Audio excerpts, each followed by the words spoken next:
Well, another episode of the Orville. This was the penultimate episode. And I'm just going to say, this did not turn out the way I expected. None of this did. But before I get into any further into this, welcome, chat. Welcome to the Hi. second to last Orville after show this season. It's only one episode left. So before we begin any further, I want to welcome my special guests. I have three. Two of them are here so far. Hopefully, Mr. Clobby will show up when he can. But before we begin, I want to say welcome again to Mark D with his C. How you doing? Welcome. Yep. Thanks for having me on the panel. Yep. Great episode to discuss tonight. So a lot going on, as you said a few minutes ago. A lot to Oh talk about. yes, this is a major game changer. Like I thought episode 4 was a game changer. This is even bigger game changer. So I'm thinking that what they're doing is they weren't sure if there was going to be a season 4, so I think they're trying to wrap this up. But I agree we'll with that. Yeah. we'll get into that. And my other special guest who is here with us, Antiderivative Jill, integral to the conversation. Thank you very much for having me here too. I appreciate it. And yes, this was an amazing science fantasy episode. It was good. Science fantasy. Okay, I know exactly where you're coming from. So. And we got my two co-panelists. We got DJ Ronnie G. What's going on with you? Regular business. I enjoyed the episode, and I tried my best to spot plot holes, and I look forward to seeing what you guys got, because I was reasonably satisfied, but we'll just roll with the conversation, I guess. Oh yeah, just roll out the plot holes away. I mean, I was trying to pay attention. I probably found a few. I had a few questions. Maybe you guys can, put my questions to rest. And oh my God, we have Mike here. Mike came. I thought you were going to be late, like last week. He's still I'm never talking on gonna- the channel. Oh, he's still talking on his channel. Oh, okay. Ah, so he's not really Oh, okay. Maybe we should just listen to him. Let's just listen to Mike. Doing his initial reaction review. Okay, nah, I'm not gonna do that. But Hardy har har, very funny. there you are. Hi, Mike. How you doing? Hi. I'm fine. I have my thoughts on this episode, but I also want to hold judgment until next week. Oh, you don't sound too happy. Oh, I can't wait to hear. All right. So before we even get even further, I want to say hello to the chat. So we got Phantom Outsider has graced us. The Fuppets is here.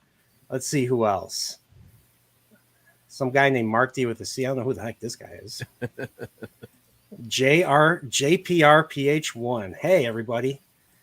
And Dan Crane. I don't know who this Ted Dawson is. So maybe he's part of Dawson's Creek. I don't know who that is. Ted Danson, Admiral I Perry. know. Oh, sorry. I know. And we got Ben Thatcher here. Once again, we learned that the episode trailers are not spoilers. That's right.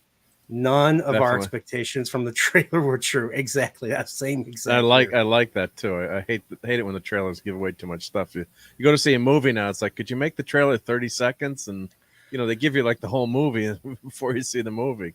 Yeah, they did that with I don't know if you guys seen the new Halloween movies, but like they gave away like some of the scariest stuff that would have made me piss my pants if I didn't know that it would happen. Like there's a moment in the 2018 film where Michael Myers, a babysitter's trying to close the door to a closet. She's like, well, why won't this close? Then she opens it and Michael Myers like that. I was like, if I didn't know that was coming, I would have, that would be a great moment, but they showed it in the stupid trailer, so they ruined it.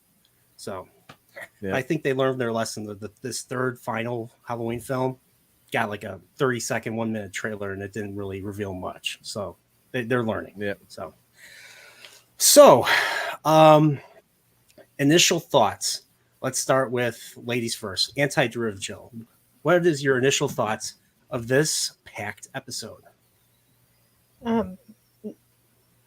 Well, my initial thoughts of the episode were that it was believable that the Mockless and Krill would become allied, but it was less believable that the Kaylin would have allied with the Union, except for that they were worried about that device. So it was a really fun episode, and I'll be reviewing it myself on Tuesday. So we'll see if I still love it as much as I do now. then. Okay, what about you, Mark? Yeah, I agree with that. There's a lot going on in this episode. It's always tough, these instant reaction, and you're trying to watch and make mental notes, and that's the part of the fun of the show too. But yeah, I think I really like the twists, and as Jill said, it did make sense that the Mocklins and the Krill would align. But the whole time I'm watching, I'm waiting for the Kalon to, flip and just take everyone out. Or once the weapon was destroyed, what kept them from? I mean, we'll get into more of the details, I'm sure, but what kept them from just wiping out the Union right there? Because now they've wiped out the Mocklin and the Krill. Those are the people propping up the Union, with that alliance. So, but that was part of the interesting part, and there are a couple of nice, even though the they're robots, but they just get that with the Kalon. They get that somehow. The directors are able to get some kind of emotion out of their body movement, the angle of their head, focusing the camera on them. So there was some nice moments there. But overall, I was really surprised by the episode, and we really liked the direction, and some picking things here and there. But just I thought it was fun. It's just it's more space fantasy, but they did throw in some good sci-fi there in terms of the end with the Kalon and their evolution. So. But yeah, I thought it was a nice change from, I was glad we got away from some of the other direction of some of the other episodes and get back to space battles, and maybe hopefully get some exploring next week. But that'll be interesting to see which direction they take that. If it's considered maybe their final, hopefully not their final episode, but what the writers were thinking, as a series wrap up. So, but overall, I was pretty happy with the episode. Okay, and any further thoughts, DJ Ronnie G? I mean, I almost thought they were going to briefly touch upon a political direction, but it was within, normal tolerances. So, yeah, nothing special to add at this moment. Okay. And we saved the best for last. What about you, Mike? No, well, it wasn't a bad episode, but like I said, I want to wait and see what happens next week to form a final opinion. Because I've got a good feeling that what we saw in tonight's episode is going to play a big part in next week's episode. Okay. Yeah, I'm curious how they're going to continue this now, because it seems like they wrapped up everything. I mean, there's still the Kalon, Mocklin alliance, even though Talea is no longer. Well, we'll get to that, but yep. But yeah, they're still out there, and I guess the Kalon. I was hoping that this would have been more drawn out, kind of like the Dominion, and not something as quick as this. But once again, I think it's because they weren't positive on a fourth season. So, but before I go any further, we got the first time on this channel, Mr. Clobberin Times himself. How you doing, sir? Hey there, man. So sorry to be late. That's all right. I was late myself. He had some Dr. Doom to clobber. That episode was long, and I took me a while to get it started up and everything. So I had some technical difficulties. Sorry about that, brother. That's all right. We were going through initial thoughts, and hey, Jill. What's up, everybody? So let's hear your initial thoughts. I have to say it was it's tough having an initial reaction to this show because so much to unpack. So I don't know how you do it every week, but it certainly was exciting to watch. Extraordinary visually speaking. I mean, the production values of this whole season just been extraordinary. So, it was I don't know. I have no time to think about it. I literally just got done watching it. And it was I for the most part, I guess I enjoyed it. I enjoyed some elements of it. It was kind of fun to, as action episodes go. Mm-hmm. But again, I have no time to process anything that I've just watched. I don't know about you guys. So I got a question for you guys. Would you say this exceeds Identity Parts 1 and 2? This episode? Well, there's more finality to it, I guess. That's that's for sure. I mean, so the Identity 1 and 2 were amazing episodes, but you're left hanging in. This means that the Kalon are no longer a threat as far as as far as we know. If they're going to hold Yeah. hold their word, that's another story. So now we're set up for another battle with the Krill and the Mocklins, or are they going to come back into the fold eventually, or probably not. But I thought they wrapped it up. I would have liked maybe a two-parter. They could have ended the season. Yeah, we'll see what happens next. But they could have ended the season, on this episode, and then hopefully we get another one, but another season. But that was a nice note to end on. Touching. The funeral to Charlie was very, very touching. Much better than the Tasha Yar funeral. Thankfully for you TNG fans out there who remember that terrible eulogy. Well, she mentioned Wesley, and she included Wesley in her goodbye. So I was like, oh, okay. Well, the whole thing was ridiculous. She knew exactly who was going to be there at her funeral. Yeah, she knew that was terrible. Yeah. The main characters, of course. Duh. Exactly. So, all right. So, without further ado, why don't we get into this episode? I took, my usual notes. Oh, you got your notes. A lot. I took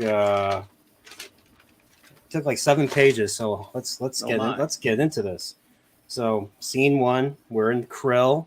I like to call Krill City Green Gotham City, just the way it looks. That was a Batman episode. Yeah, that would be a great, the Bat Krill or It Krill felt like a Batman movie.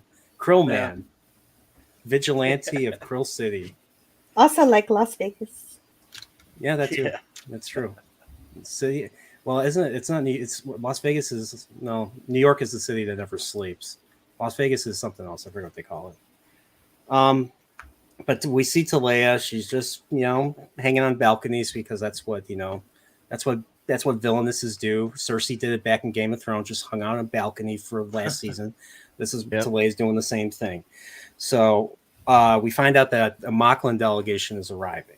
So the ambassador, the ambassador dude from last episode, well, he's back. And of course, he talks of alliances. He says the Kalons are prepping for an invasion. I was like, ooh, Kalon, finally. I was like, finally, we're getting a Kalon invasion. Thousands of ships. Made me think Dominion War. And then we find out that they are prepping to invade. And we find out that the first 2 targets is a planet called, it was a Chorus or something. I don't remember if they ever went to Chorus before, but the other big name is Celea. So they're going to Celea. Mm-hmm. And the Mocklins, they're like, we'll offer you armaments and in return the protection of your superior Krill fleet. So the Krill have the better fleet, the Mocklins have the better weapons. Nice little symbiosis right there. But the thing is, the Mocklins, they go on their planet and then they say, we're going to lead the alliance. Why? Because you're a woman. Duh. So it made me think of there was a moment in Sunny in Philadelphia where they literally say that they laugh at Dee Reynolds. And they're like, you're a woman. What were you going to do? And stuff. So it just made me think of that. So she ultimately is like, no, it's not going to happen. You want this equal partnership. If you want this to work, we're going to demand equal partnership. And that's the end of the scene. So yeah, she says that we need some female tactics here. Your tactics are boring, and some female cunning. Yep. The cunning. That's a good scene. I mean, the one thing in history, the women always were the ones that kind of gave their husbands, the rulers, ideas. Poison. They whisper poison in their husband's ears. That's at least that's how George. I'm gonna mention a certain author who will never finish his books, but that's how he describes it in the Song of Fire, maybe Ice. Hopefully, I don't know. The Song of Ice and Fire. You got it. Yeah, and I'm gonna be covering that I'm gonna be covering their new show after this. So. Oh, you're so brave. Well, it actually looks good, and the whole story has been written. So all they have to write is dialogue. So let's see how that goes. So and there's no Dan and Dave, so that's a plus. So we're now at scene 2. Fleet of Union ships are deployed at Celea. So we find basically 19 Kalon ships arrive, and all of a sudden out of the blue, there's this new weapon. I'm like, where did this weapon come from? Was there ever mention in the previous episodes about a weapon like this that they I don't remember one. When they met Timus, Nope. they talked about how Timus might help them develop some kind of weapon, but they didn't really go into how or They It's a inferred detail. it, or Yeah, I was they- wondering about that myself. I did I miss something? I mean, Yeah, No, and they I was, didn't. and I was like, okay, so they all of a sudden, without any real buildup, they just have this weapon, and it takes out all the Kalon ships. Like it was a cool shot. Like all the Orville fleets were kind of like all like up but the ass to ass against each other, like curled into like a ball or something with all the Kalon ships engulfing them, and then they shoot out a shockwave and it just destroys all Kalon. It looked That's great, it. but just a bit anticlimactic. Yeah, I mean, so there was lack of build up to it. Once again, I'm going to repeat myself and say that I think this was their way of trying to Rush things along, subvert. maybe? What's up? Rush things along, perhaps, and get this war Yeah. over with type stuff. You rush things, and You write yourself into a corner when you get in all this war stuff. So, yeah, I agree. And I think they were trying to subvert expectations. Like, oh, what are we going to do with the Kalon? Maybe the Kalon will become good. Maybe the Kalon are like Darth Vader, because this episode was very Star Wars. So we'll see. So they're back on Earth. They're back at the. We see all those ships explode. You look at DJ Ronnie GL. So we're back on Earth. We're at Union Central, and we find out that this whole thing was done based on the teamwork of Isaac and Charlie, because Charlie has magical 4-dimensional force usage. Because I still don't understand. I don't understand what this is. I don't. She's They like never Forge. explained it. She's like Forge, basically. If you're a Marvel Forge. fan, I'm the guy that can build anything. Yeah. So Oh boy. Yeah. Yeah. So I don't know about you guys. How you guys? I've been liking Charlie less and less. I liked her in the beginning because I kind of understood why she felt the way she did, but as the season went on, I don't know. She just did not grow on me. I can't stand her. I don't dislike her like Lon Nooney Singh from some show that will not be named. Well, there is a way for someone in the third dimension to understand the fourth dimension if you take it in slices. Like, you only understand one slice at a time. But I have no idea how that relates to any of the consoles she looks at. Or Isn't fourth dimension time, though? We're talking about the fourth spatial dimension, where you go Oh. from a cube to a tesseract. Oh. But you're right. But also, this is just when you take the height, length and width, and just when you take up, down, and you put it at 90 degrees to each other, that's the fourth dimension. But we can't perceive it except through shadow. Yeah. But yeah, I one thing I've noticed is that she, like in this episode, she started speaking out of turn, just like Ortegas did in the same show that I will not mention. Yes. And it's just like, and I took note of it this time. And I was just like, especially when they were dealing with the Kalon. I think it was when they were dealing with the Kalon. I was just like, shut up. Shut up. This is not your place. So, she's an ensign. She's an ensign. She's an ensign who has super math powers that no one understands. She's super powered. She's Seth's girlfriend. Seth girl. That's what it is. Yeah, that's that's true. No, I mean, her character. One thing that's really changed about her character was she was an unlikable character, maybe, and especially towards the audience, because we all like Isaac, so her hatred for Isaac, despite the love of her life, getting killed by the Kalon. So I think now, after the other episode, we're coming to terms with Isaac. She's lost that hard edge to her character, so you're left with the annoying parts of the character. Yeah, and she said, and she literally says I don't remember who she says this to, but she's like, I'll never know how Amanda felt about me because of what happened. I'm thinking, well, if you're even familiar with, the New Testament, the greatest act of love you can do is to lay down your life for another person. So that answer should, I mean, obviously, I guess they don't take that type of idea in a show like this. But Well, Amanda did love her. That was the greatest act of love anyone can do. That's a right. great So- point. Yep. So, I but doubt so- anyone working on this set knows anything about the New Testament or the Old one. So. It's a gut no, I feeling. mean only the criticisms, like Yes. how it's all backwards. One thing I don't really like is just there's this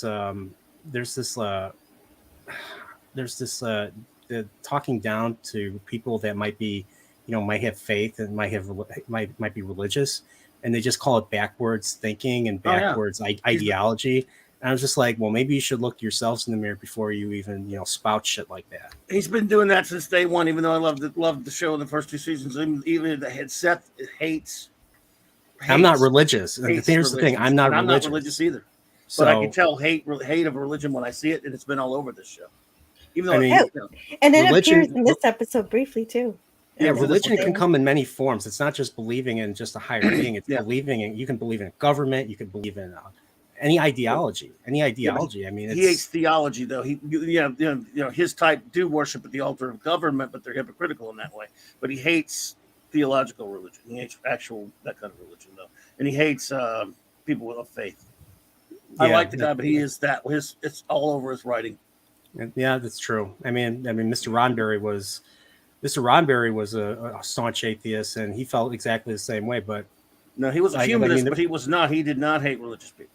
That is no, not, I don't think he. I don't think he did. One thing he did, Yeah. but one thing I learned, Clobber, you probably already know this. The studio wanted to put a chaplain in the original series, and he opposed it.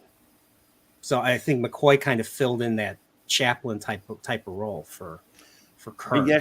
But he's still, exactly. And in fact, our wonderful first officer Raquel has often referred to an interview he did in the last days of his life with Humanist magazine over the course of time, where he specifically did not want Star Trek to insult religious people, and he Okay, flat out laid it that's out good. on the line that way.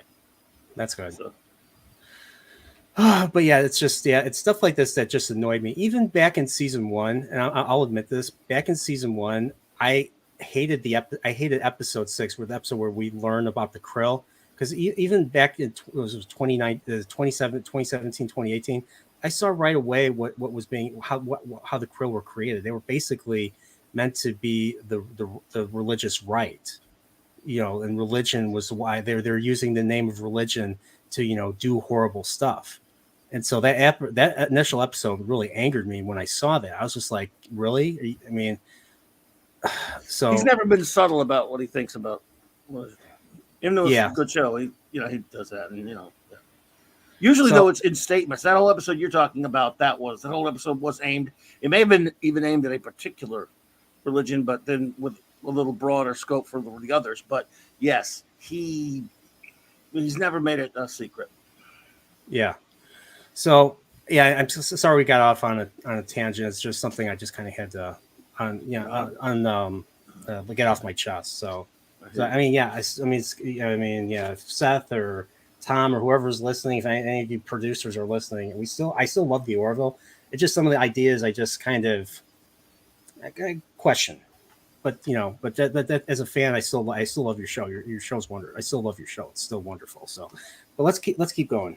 So we're still in Union. We're still in Union Central. There's a conference. Isaac and Charlie. We learned that they work together to develop this weapon, and this weapon right now with the Orville's core. So they need to use the quantum core to power this weapon, and the size of the shockwave, the radius of the shockwave depends on how powerful the core is. So with the Orville, it can only go up to 10 million kilometers. So once again, they've studied the kaolin that they found on Sigiliform, assuming it was Timus. I'm assuming they studied Timus. My question is, they had Isaac the whole time. Well, why could they not do this with Isaac and with Timus? Because all the other kaolin were like Timus, whereas Isaac was just the one unique model that was once again just made to. They said Isaac was disconnected from the other kaolin. Yeah, they did. So say it was missing. Timus, So I don't know if yeah. that could just be the writers throwing in something for us, but there's Yeah. something special about Timus, I think, versus Isaac, that they could use that to, kind of like Star Trek, went after the Cool. Borg and gave them the sleep command. It's basically that kind of idea. They found a chink in their armor, basically. And I think that's what they said, that Timus was Timus, I still think he said. connected. Yeah, they Yeah. mentioned a synchronization matrix, and they said, once we hit that synchronization matrix, they will all fall like dominoes. Ooh, the name of the episode, nice. Yeah, there we go. Yep. So, yeah, I mean, I had to rewind it a couple of times to even understand what the hell they were talking about. One thing that I've always let pass over my head watching Trek was all the techno babble talk. Like sometimes I would just if I tried to understand it, I would just like rip my hair out. Look at me now, I'm bald. I'm bald fuck. So. Yeah. So page 2. Now they need to build a quantum core that's powerful enough to be able to, they want to build a quantum core that's powerful enough, and we of course know that Mr. Admiral Perry, or I always call him Admiral Ted Danson. Admiral Sam Malone. Admiral Sam Malone. Yeah, I do remember Cheers. I was born like during the 3rd season, so I grew up watching. I remember that was one of the earliest sitcoms I remember seeing. So, but it's too bad. He's dead. Admiral Perry is dead. Bad Admiral alert! Bad Admiral alert! Yeah, I was hoping Larry David would become an admiral that would just, argue his position just to piss him off, and they'd get into a bickering fight like in Curb Your Enthusiasm. I was hoping. That's what I was hoping. I even created a Larry David admiral. I call him Admiral David. I just took his head and put it on Admiral Halsey's uniform. That's it. So, and Tom Constantino actually retweeted it. He saw it. And he retweeted it. So, but yeah, so they want to build one powerful enough, and of course, Perry really wants. Perry's like, we have to nip this in the bud. We have to deal with the Kaylon once and for all. And they're like, I don't. Seth's like, I don't know. This is genocide. We're not monsters. We're not the people that the Kaylon think we are. And they're like, well, they want to kill us all. So what are we going to do? It's either us or them. There must be another way. So, yeah. So moral. That was conundrum, interesting psychological, philosophical discussion there. This whole episode made me think of the Manhattan Project. Robert Oppenheimer. So his famous words. Now I've become death, the destroyer of worlds. So, as much. And I was thinking about World War II, obviously, in that context, and the people that designed that bomb, and you can get in a whole huge discussion about that, but. On the one hand, the people arguing, well, the Kaylon, we've got to destroy them now. On the other hand, they want to show them some mercy, or maybe not. We're not as bad, and maybe we can learn to live with them in a way. But the whole time, I think on the other side, they're correct too. How could you trust the Kaylon, right? So Admiral Ted Danson, I don't blame him for what he did. And then the crazy thing is, they let him walk in there, and then I'm like, they're just gonna, Why didn't they just shoot him there? Why'd they let him even get into the ship and give him a chance to, I guess they wanted to give him a nice explosion there to send him out. But, I mean, there's a long discussion we could have just on that issue versus, do you wipe out the whole race? Even though they are, robots that are hell-bent on destroying the universe or every biological being. Yeah, so I figured there was going to be like a Rosenberg or some sort of situation where someone was going to be like, we cannot hold the monopoly on this weapon, so we're going to give it to someone. We're going to balance the power in the galaxy, and we're going to give it to the Krill and to the Mocklins. So they're already there. They got the information. And what's funny is while all this is going on, Ed and the rest of the crew are. I was surprised they were not in the environmental simulator. They were actually in a cabin somewhere. Too. They were in the cabin somewhere, probably in Canada or I don't know where. And then it was where they had Aurora Borealis. So like the kids were all outside watching Aurora Borealis with Isaac and Claire. Isaac was. I think he was tracing with his blue laser the Little Dipper, that was the cool. Big Dipper. I thought that was cool. And of course, Gordon and Charlie sang a song because Gordon can sing, and Scott Grimes can really sing, and Charlie just has to be the key to everything, the center of attention. So she was singing with him too, because Gordon cannot have another moment. He had already had his moment. Too much auto tune. Which was I hate that auto tune. But yeah, when I saw the Orville panel at Comic-Con in 2019, Grimes making jokes about doing a singing, a musical episode of the Orville. So he got all the cast to sing, and it was a great clip. Some of it's on YouTube, but yes, I'm sure they're always pushing to find a way, and they keep throwing music into these episodes. But maybe we didn't get Dolly Parton again, though. Maybe they go to a planet in the future where the only way to survive is to enact a musical. The only way they can communicate with the aliens is to do a musical. So kind of like with in Darmok with the was it the Temerians, and they only spoke through metaphor. Maybe maybe these aliens will only speak through they can only speak through song. So then they try to contact they start singing they just start singing their own version of Broadway, and then Scott Grimes, or heck they'll probably bring the Chilean girl who was singing Annie earlier, bring her in, and then they'll bring her back, and then they'll be on a mission together to save this race, and the only way to communicate is by song and dance. On Rick and Morty, they had a godlike alien who judged other cultures by whether or not they could make good music. Really? They would say, "Show us what you got." Nice. So make that happen. Make that happen, Seth. Make that happen, John Kasser. John Kasser showed up on Orville Nation's panel last weekend. Awesome. So I saw it. I tried to ask a bunch of 24 related questions, saying, "Will Jack Bauer and Ed Mercer team up and stuff?"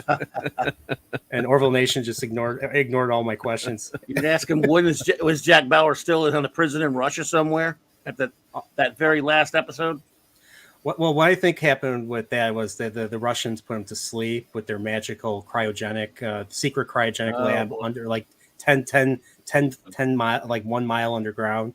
So they reawakened Jack, and they need him for a mission. Mission kind of like the Winter Soldier. Wasn't it already the 2040s by that point? Because by the time that 10th season, they'd been through 5 presidents. Yeah, I think so. Yeah, the president is the most dangerous job in the universe on 24. You ever noticed that? Yes, it is. In real world, it's the safest job you can have. It's got so many people. But man, in Jack Bauer's world, if you're president, you're toast. Oh yeah, even David Palmer, just season 5, got sniped in the neck. He's dead. Yeah. Every president has been except for some of them were they killed. One of them was killed by his wife. Remember? Yeah. Well, that's why he's selling insurance now.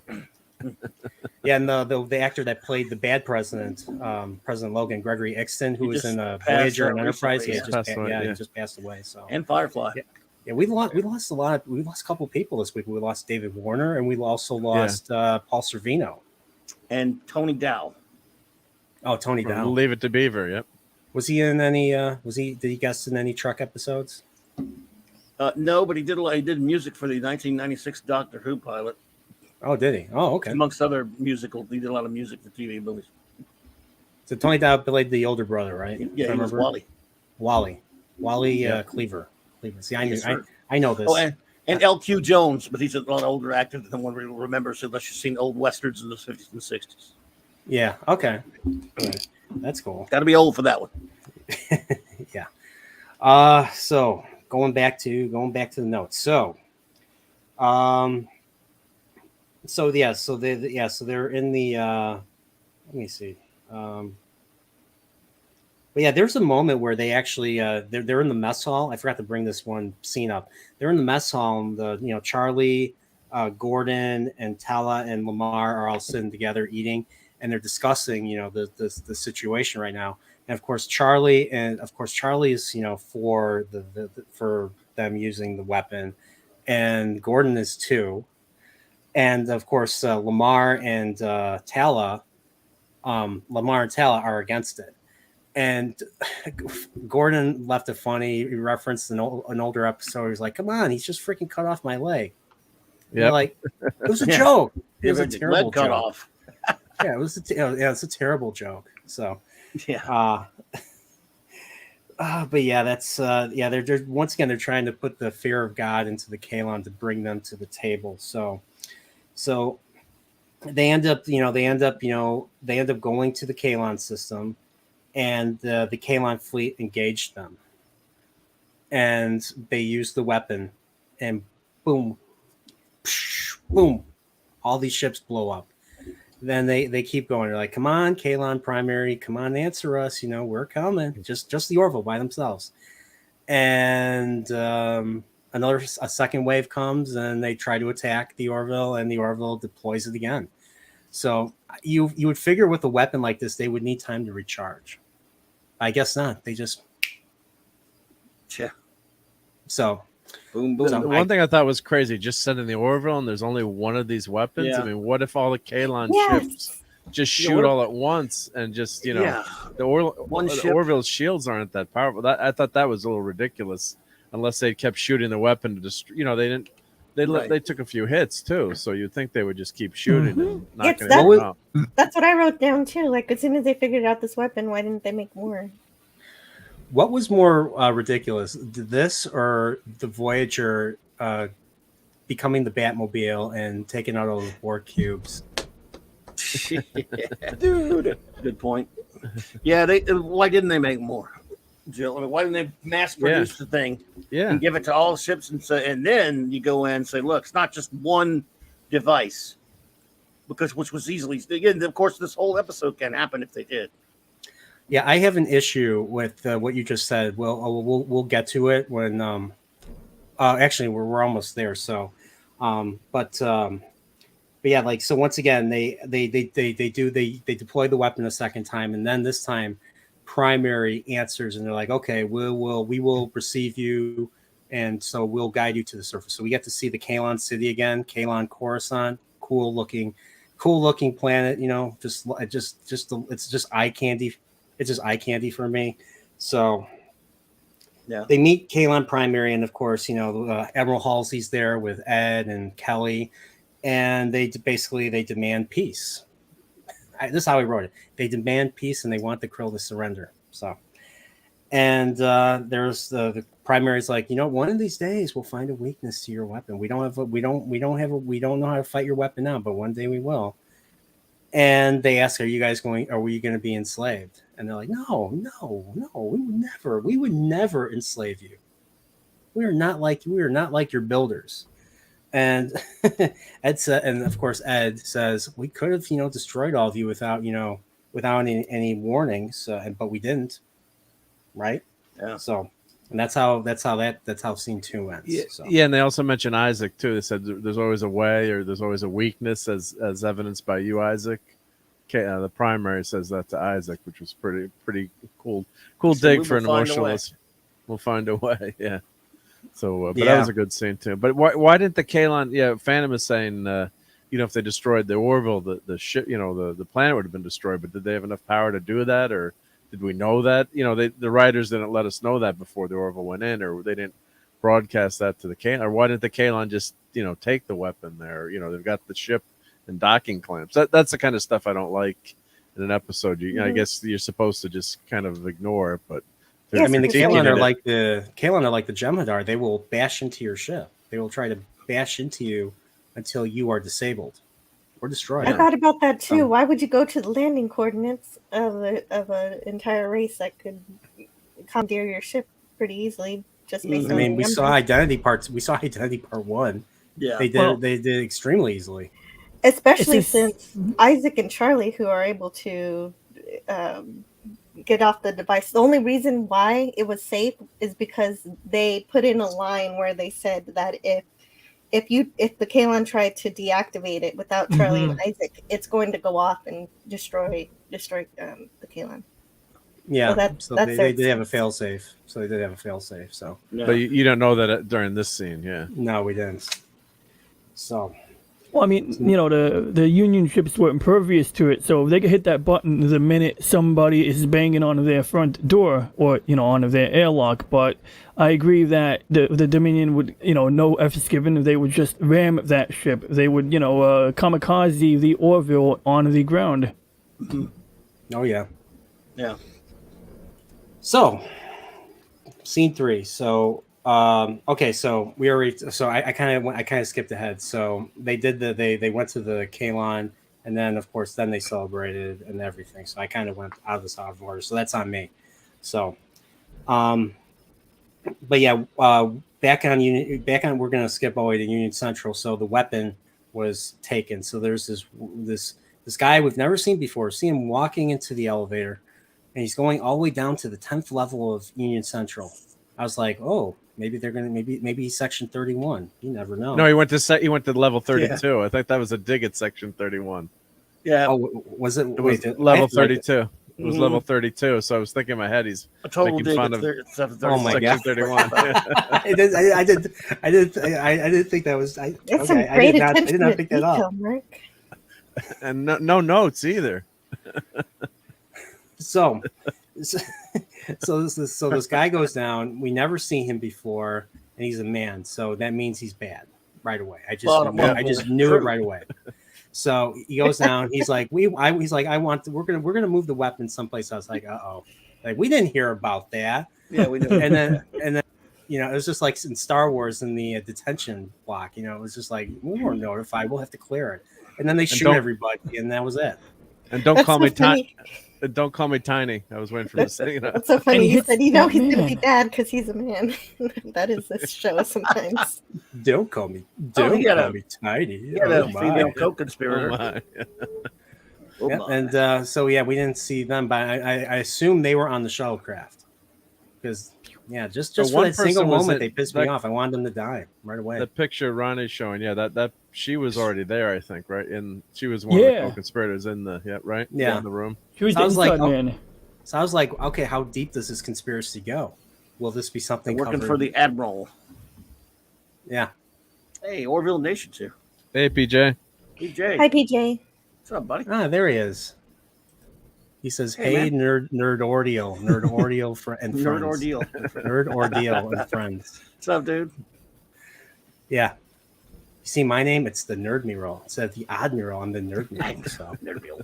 So, but yeah, welcome. And of course, Nate's here, and I don't know if anyone else showed up, but Brandon the Anime Guy, welcome. Nate knows. Nate definitely knows. So, all right. So, but I assume. Do you guys think that those two were on the shuttle when it exploded, or did Admiral Admiral Perry go to the Krill by themselves? They probably flew him up there, but who knows? Who knows? Yeah. You don't know yet. They could show up again. We didn't see them. We didn't see them die. No. We didn't see. We didn't see. We didn't see Perry die. We just saw the shuttle blow up. Maybe he secretly transported, even though there's no transporters in the Orville. Maybe he's with the maybe he's with those red aliens that do have the transporters that look at people like animals. I forgot what they're called. Yeah, me too. I forgot. But we don't know. The second episode. Many Union officers die in this episode, and only one gets a funeral. Yeah, because one, I'm going to say this because that's what they said about Admiral Perry. He wasn't progressive. They literally said this. He wasn't progressive enough for the Union's ideals. I was just like, there's a shocker. Yeah. So, I was just like, okay. I mean, not everybody's on that side of the aisle. Bad admirals, though. Good Lord, we could have gone 5 seasons without seeing a damn bad admiral. Good Lord, because TNG did it so many times. I mean, you had Admiral, as RLM says, you had Admiral Bitchface, but Admiral Machea, but even she wasn't like. I'm talking about rogue admirals, though. Oh, rogue admirals. Okay, that's how many times they do it on TNG? Not as many as it feels like, but they've done it at least quite a bit. Even though, and also in Trek 6. Well, what was the admiral in DS9? The one from season 4, the one where they go back to Earth, and that's where Odo gets they infect Odo off screen. Yes, played by oh god, what's the guy's name? I forgot this that admiral, but I think he was a rogue admiral, wasn't he? Yes, he was Cisco's old captain. Yeah. He's Trek the 6. Admiral Layton. Yeah, I think of it. Okay, Admiral Lane. Okay, thanks, Mike. Trek 6, an admiral who had been in Trek 4. Then Admiral Cartwright goes bad in Trek Cartwright, 6. yep. Then you got, of course, in Star Trek, arrest those erection. men. Arrest yourself. But that's Thanks, why I like Leonard. that's why I like Deep Space Nine, because it has Admiral Ross, who is a good admiral. He was the one good admiral. I mean, well, they had other ones that were just admirals, but as far as anytime they were involved in the story, though, 9 times out of 10, if they were actually in the Caliban. story, Mm-hmm. Okay, so the red trouble. people are the Caliban. I keep forgetting them. There It's you just like we gotta see them again. Hopefully, maybe they'll learn transporter technology. And Ben Paramount Thatcher wants in the chat has a good comment. He says Admiral Dancer was honorable to the end. He was likely alone on that shuttle, not wanting to force his loyal associates to ruin their careers for him. That's a good good point there. to. That's. I was hoping those two jerks would be gone too. So I'm never kind know. You of can I'm just- kind of hurt now from this comment. just but- imagine that they were. Let yourself believe it, because they're not coming back or anything. Well, it's a plot No. hole, so you can fill it however you like. Yeah, exactly. so all right, but yeah, so they get to the krill. Obviously the weapon is turned over to them, and he says, I think the Union is wrong. And he literally says, he was noble enough. He said, I'm going to go and turn myself in. And then they're like, well, if he then they're like, when he's leaving, they're Don't like, do he that. turns himself in, he's going to tell them of our alliance. And they're like, the Mocklins are like, well, they're going to learn it eventually. But Taleia's like, no, let's just, being, and then She just hates humans. She said, screw humans. That's a human I get to blow up. What the hell? exactly. She's even though she's a woman, she's a mustache twirling. Yes, she villain. is. It's like, well, it's not Ed, but I can pretend I'm blowing up Ed, that bastard. Yeah, exactly. so of course, the Admiral Halsey calls them from the cabin, tells them to report. Wake Ed up and report. We have an issue. The weapon was taken, and of course back to the Union. Orville goes to where the shuttle was. They find out that Perry was the bad guy, and they go. The Orville goes and follows the trail. So they find nothing left but debris. So they're like, "Oh, he's dead. They're gone." So what they do is they end up learning about the Krill and Mocklin weapon signatures, and that's how they find out about the alliance. And then I think they track their ion trails or whatever tropes that these shows that Star Trek uses, and they find a big massive fleet. Like this fleet is like, oh no, I'm sorry, I got that wrong. The Bortus brings up this Dr. Kulba, which is funny because the doctor in Discovery is Dr. Kulber. Yeah, So Dr. I don't know if this was Yeah. another, It is. I know it's pretty convenient. We need a plot. We need a clue where to go. Why would we know where to go? I'll just name this guy. Oh, there we go. We're on. Boom. And I think it was Ben who mentioned in the chat too, the destroying the shuttle led the Orville to the next step, or just by destroying that shuttle, it actually alerted them to the alliance. Yeah, So- but didn't the Krill destroy it? Why did they detect Mocklin's weapons fire? That's one thing I That's a don't. good Maybe point. because they good point, Clobberin, yeah. they Mocklins gave them weapons during this time, and Right, because maybe they Could be. upgraded their weapons, but Yeah, they didn't mention too that. soon though, right? I don't know. Don't know why, but sure. So they're like, and they figure out that the Mocklins and the Krill are in cahoots now. So they're asking who would like this weapon is only something that there's no instructions manual for it. Only Isaac and Charlie can use it. And Boris is like, Right. if it was me, I would take it to Dr. Kulba. Dr. Kulba is our best scientist ever. Good thing And you got it and he right. just happens to be evil too. Yeah. And Good he's thing on you got it right. and he's on this planet. They're at this Mocklin facility, research facility, and they're like, okay, let's go to this research facility. He named the planet was Draconis this, and it made me think of Spock's brain because the planet system in Spock's brain was Sigma Draconis.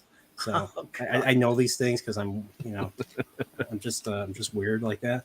So But they get there and they're hiding behind him, and we see this massive fleet. Like this fleet was like covering the entire like planet. Like it was just it was like whoa, this is gonna be big.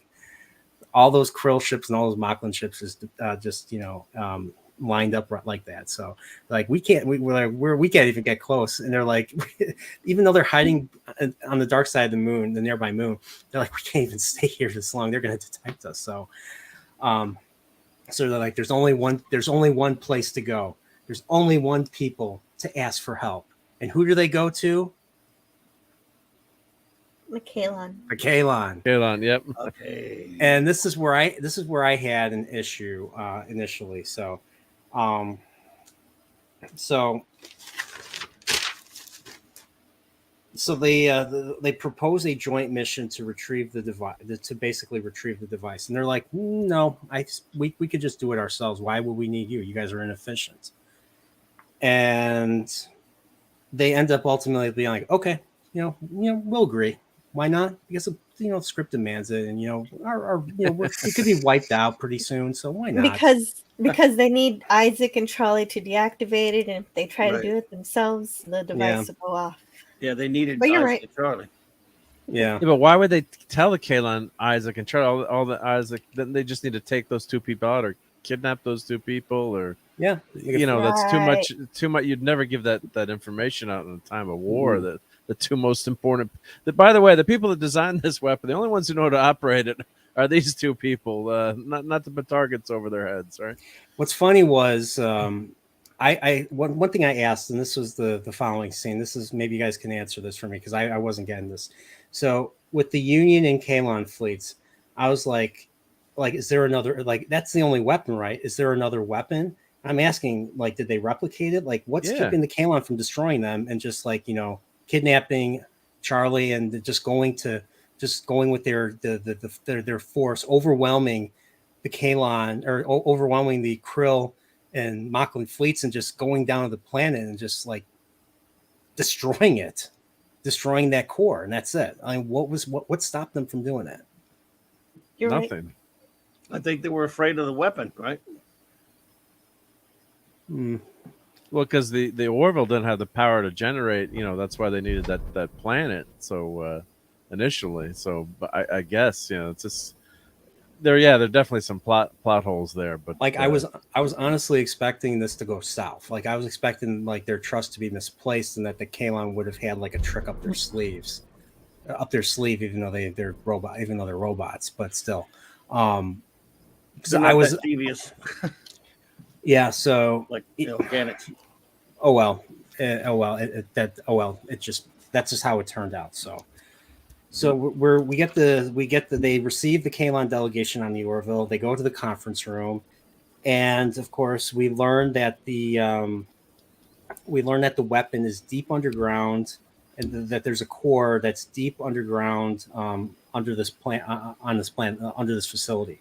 So they need to send a ground team to extract the weapon. And of course, they're going to use their fleets to, be a diversion, because that's typical for this type of story. And Primary wants to join the ground mission. And of course, they're like, well, then who will lead the fleet? Oh, Kalon Secondary will lead the fleet. I need to be there to make sure that this goes down without a hitch. You are competent organics. Yeah, and of course there's like a nice little Charlie Kalon Primary moment, because Charlie can just say whatever she wants because she's an ensign. Well, she's a 4-dimensional ensign, so whatever. The one thing I wasn't sure too was if that bomb had gone off on the planet, or would that have destroyed the Kalon homeworld? Because this Phantom saying it was 10 light years, so I guess they could have, once it was operational, witness the power of this fully operational, Death Star planet. Well, they said light years. I didn't hear a number of light years. They just said with the size of the core and the amount of power, like it could go light years. So it could go like 100 light years, thousands of light years. They specifically said it was light years based on the amount of power he had. Yeah, so would that have destroyed the Kalon homeworld and every Kalon everywhere if that bomb had gone off? I just wondering. I wasn't sure. Probably. I think that's what they were getting at. What'd you guys think of that? What'd you think of that little simulate, the little model of their plan right there? I thought that looked pretty cool. Me too. Oh yeah. So Nice. Nice. Good old cars. So we find out. So the fleet, the Union, and the Kalon basically they go and they engage the Krill and the Mocklins. And I'm like, look at all those ships. Kind of like Wedge saying, look at the size of that thing. There's a lot of Star Wars parallels here. So Got the chatter read too. yes, sir. A Union fleet engaged. So the Union fleet engages first. The Orville is Orville's trying to head to the drop zone with the shuttle standing by. And of course, the Union are currently getting their butts kicked. So they end up. So the Kalon fleet ends up joining them, and then I love this. I loved the Krill commander was like, "Avis, help us all." Avis, help us. Yeah, you see the Kalon, you want to Right before fucking he's run. destroyed. Yeah, we need to We're try We're harder. here to put a hurts on you. Oh, Avis worshippers. So the shuttle's team the shuttle gets deployed, and the shuttle team is basically all the ladies, Kelly, Tala, Charlie, Isaac, and Kalon primary. So it's those five on the shuttle, and they're being escorted by fighters. And who's in the fighters? You guessed it, Gordon and Lamar are Maverick and Goose, Maverick. Which they're I've been Maverick waiting and Goose. all season for them to get together to I do prefer to something. think of them as Luke and Wedge, Luke personally. Luke and Wedge or Luke and Biggs. I was thinking Luke and Biggs Hope when not Biggs, he'll get killed. there was yeah. that's true Stay on target. because there was a moment where I think Gordon was in trouble. He had somebody where are you? he had a Krill TIE fighter behind him, and then Lamar gets behind him and then shoots him. It made me think of either when Luke saves Biggs or when Wedge saves Luke. There's one of those two. I can't figure which one was more appropriate to compare, but it was that Star Wars moment right Thanks, there. Wedge. Came from Good behind. shooting, Wedge. Wedge. Good shooting, Wedge. The other thing I noticed on this, Blasted Biggs, where are you? Where was Porkins? yeah, come on. He was I got Asian guy. I got a problem here. Pull up. No, I'll be all right. Remember in the comic book adaptation, they had Biggs thinking to himself after Porkins gets blown, he goes, "Goodbye, Piggy." Well, Really? Piggy. That's in the comic book, so it's from an early script. He says goodbye, Piggy. Yes, he thinks to himself, "Goodbye, Piggy." Apparently, he and terrible. Porkins were close. Yep. Oh, Called maybe that was him- his called him nickname. That's Piggy, why he called I him because guess. Porkins. I get Some That's in friends. the Star Wars comic book adaptation in '77. Yeah. Star Wars. Comics. The other thing about this scene too is like, why did the Kalon show up later Piggy. after the Union? Like the Union show, why wasn't it a coordinated attack? Why were the Kalon late to the fight? You know, the To ton build of Union stakes. ships. I mean, Yeah, a ton of the no Union ships commitment. got destroyed. Like, come on, they're machines. They wouldn't be late, right? I mean, what's going on? If I was the captain of those ships that blew up, I would have been pissed. Right? Like you want, screw you guys. You screw you guys in your plan. You're sacrificing us. Thank you. No thanks. Yeah, And in I was case- surprised that John was a pilot. By the way, he's engineer. I never knew he was. They never mentioned. Well, him he being was a fighter he pilot. was a did they? navigator. I mean, he was the navigator. In Yeah, it season, makes sense that he was a good navigator. So yeah, Yeah, he was a and navigator. that was in season that's probably, one. let's be honest, probably the most fun thing about the episode was all that dogfighting stuff. That was just some Yeah, the pure dogfight was cool. Fun. I love those pterodons things or whatever. Just pure fun getting to see a little Star Wars pew pew. I mean, if you- Yeah. Yeah. I was Flying. hoping. I was hoping like the raid would have been at night. It would have been more atmospheric to me. Instead of it was bright and sunny out, looked like great, though. you see right here. So, Yeah. but yeah, I'm like they had like the fact that they introduced the fighter, the I forget what do they call him, the Orville fighter. I forget what they call him. Yeah, the exactly. pterodons. The pterodons. Yes. Okay, pterodons. I They love had to. They since they used them in the first episode. They introduced them. They had to pay it off Yeah, we knew it sometime was this gonna- season. So we Yeah, we're finally got waiting them to see it. Yeah. Yeah. Yeah. Episode 9, penultimate episode. We had to wait 8 weeks for this. So hey, And in case it doesn't get mentioned, Murphy doesn't pull up, and we lost Murphy. So rest in peace to Murphy. so his name's Murphy. What's You that? know what I wrote down? I wrote that's down Murphy. Asian dude. I wrote down Yeah, Asian me dude. too. Murphy got. Oh, man. I was like, I knew he was gonna die. Like, because I don't recognize him. I don't recognize him from anything. Mm. He's there. He's cannon fodder. He's gone. He's gonna be gone. and I was right. Everyone would see that though. So, was it Ensign Murphy or just we don't know? Pilot Murphy. All right, We'll have F's to in the check the chat for credits, F's in the chat for Murphy, and F's in the chat for Murphy. You know, he'll gone but never forgotten. Why'd they have his funeral? They should have had his funeral. He wasn't. Yeah. In the, They should have had. He wasn't. He doesn't know 4D chess. Yeah. That's true. Yeah, that's true. So, all right. So going back. So yeah, they're escorting the shuttle. We already went into the dog fights. Charlie's the one piloting the shuttle, and even she's having a hard time. Which was like, I was like, whoa, Charlie's having a hard time with her 4-dimensional mastery. Wow. So that they need those fighters need to be there for that reason. So, but yeah, so they end up dropping. So everyone leaves the shuttlecraft. The shuttlecraft gets destroyed. Everybody drops out, and you know what it made me think of? I'm sure it made you guys think the same thing. It made me think of JJ Truck. Oh God. I'd prefer not to think of that. Into dumbness. Nothing in this episode The makes first me one, think of 09.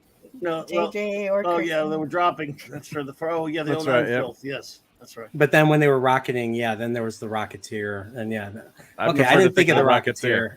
I'm trying to think of the Rocketeer, 09 yeah. filth. So yeah, I was just thinking of Rocketeer type stuff. Yeah. Where is Ambassador Spock? Yeah, that movie, which Or I the actually or- liked when I first saw it, but then the more I saw it, forgive you. and, the more I saw it later, and then the sequels just it didn't go Trek. anywhere. It's not Star Yeah. Trek anymore. Yeah, it's not. Or the there were ski points where It's Steino.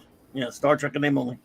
there or were the points where I was like, why are they doing this? Why am I hearing Beastie Boys for starters? That was the first major idea. Right, to destroy And the then Kirk, robot, Chris Pine Kirk is a creep. robots or whatever. And then he becomes captain within a movie. He goes from cadet to captain in a single Look, movie. yeah, we'll put a bunch of punk kids in charge of the first flagship of the fleet, the big fats. Yeah, why not? And Uhura is so insufferable. She literally shushes Kirk at one point into darkness. Yeah. When they're like, "Are we really doing this?" And she's like, "Shh." And he just turns around. He's like, "Okay, seriously, you're the captain. Act like one." So It's not Star Trek. I'm going on the tangent. Or we could remind you of the ski boots in Star Trek 5, right? You know, when Spock. Yes, said- that's what I was thinking. Those were cool. I love those. I liked those. But it's just on the feet instead of the whole ship. Yeah. Justice for Star Trek 5. Yeah. Yes. But does this look like Drummer over here? Yeah, over there. Does that look like Drummer on The Expanse? A little bit, yeah. I got kinda. mad. I Yeah. got mad Drummer vibes from her. I'm just saying. You know who unfortunately looked too much like Drummer? Lon Noonien Singh. Oh God. What's funny was someone made a video putting my head onto Super Mario, and instead of grabbing the star, the superstar, I grabbed the Starship Enterprise. I'll have to share this one day. Cool. I grabbed the Starship Enterprise, so I'm going like and I'm running over like Kurtzman. So someone put Kurtzman's head over a Goomba. Somebody put Lon Noonien Singh's head over a Goomba. Somebody put old Patrick Stewart's head over a Goomba. And then there's a poop emoji. And then there was there were a few other things. So I'll have to show this one day. But so Salty Texas C was the one that put it together. Salty Texas. So he, I watched that. I was like, oh my God, I've never seen anyone put my head on anything like that before. But it was appropriate because I'm a Nintendo fan before anything else. So, but yeah, hail there. So, Cool. Well, Lalonde is probably one of the better characters in the show, but it's all relative. I guess. Only because all the other ones are so horrible.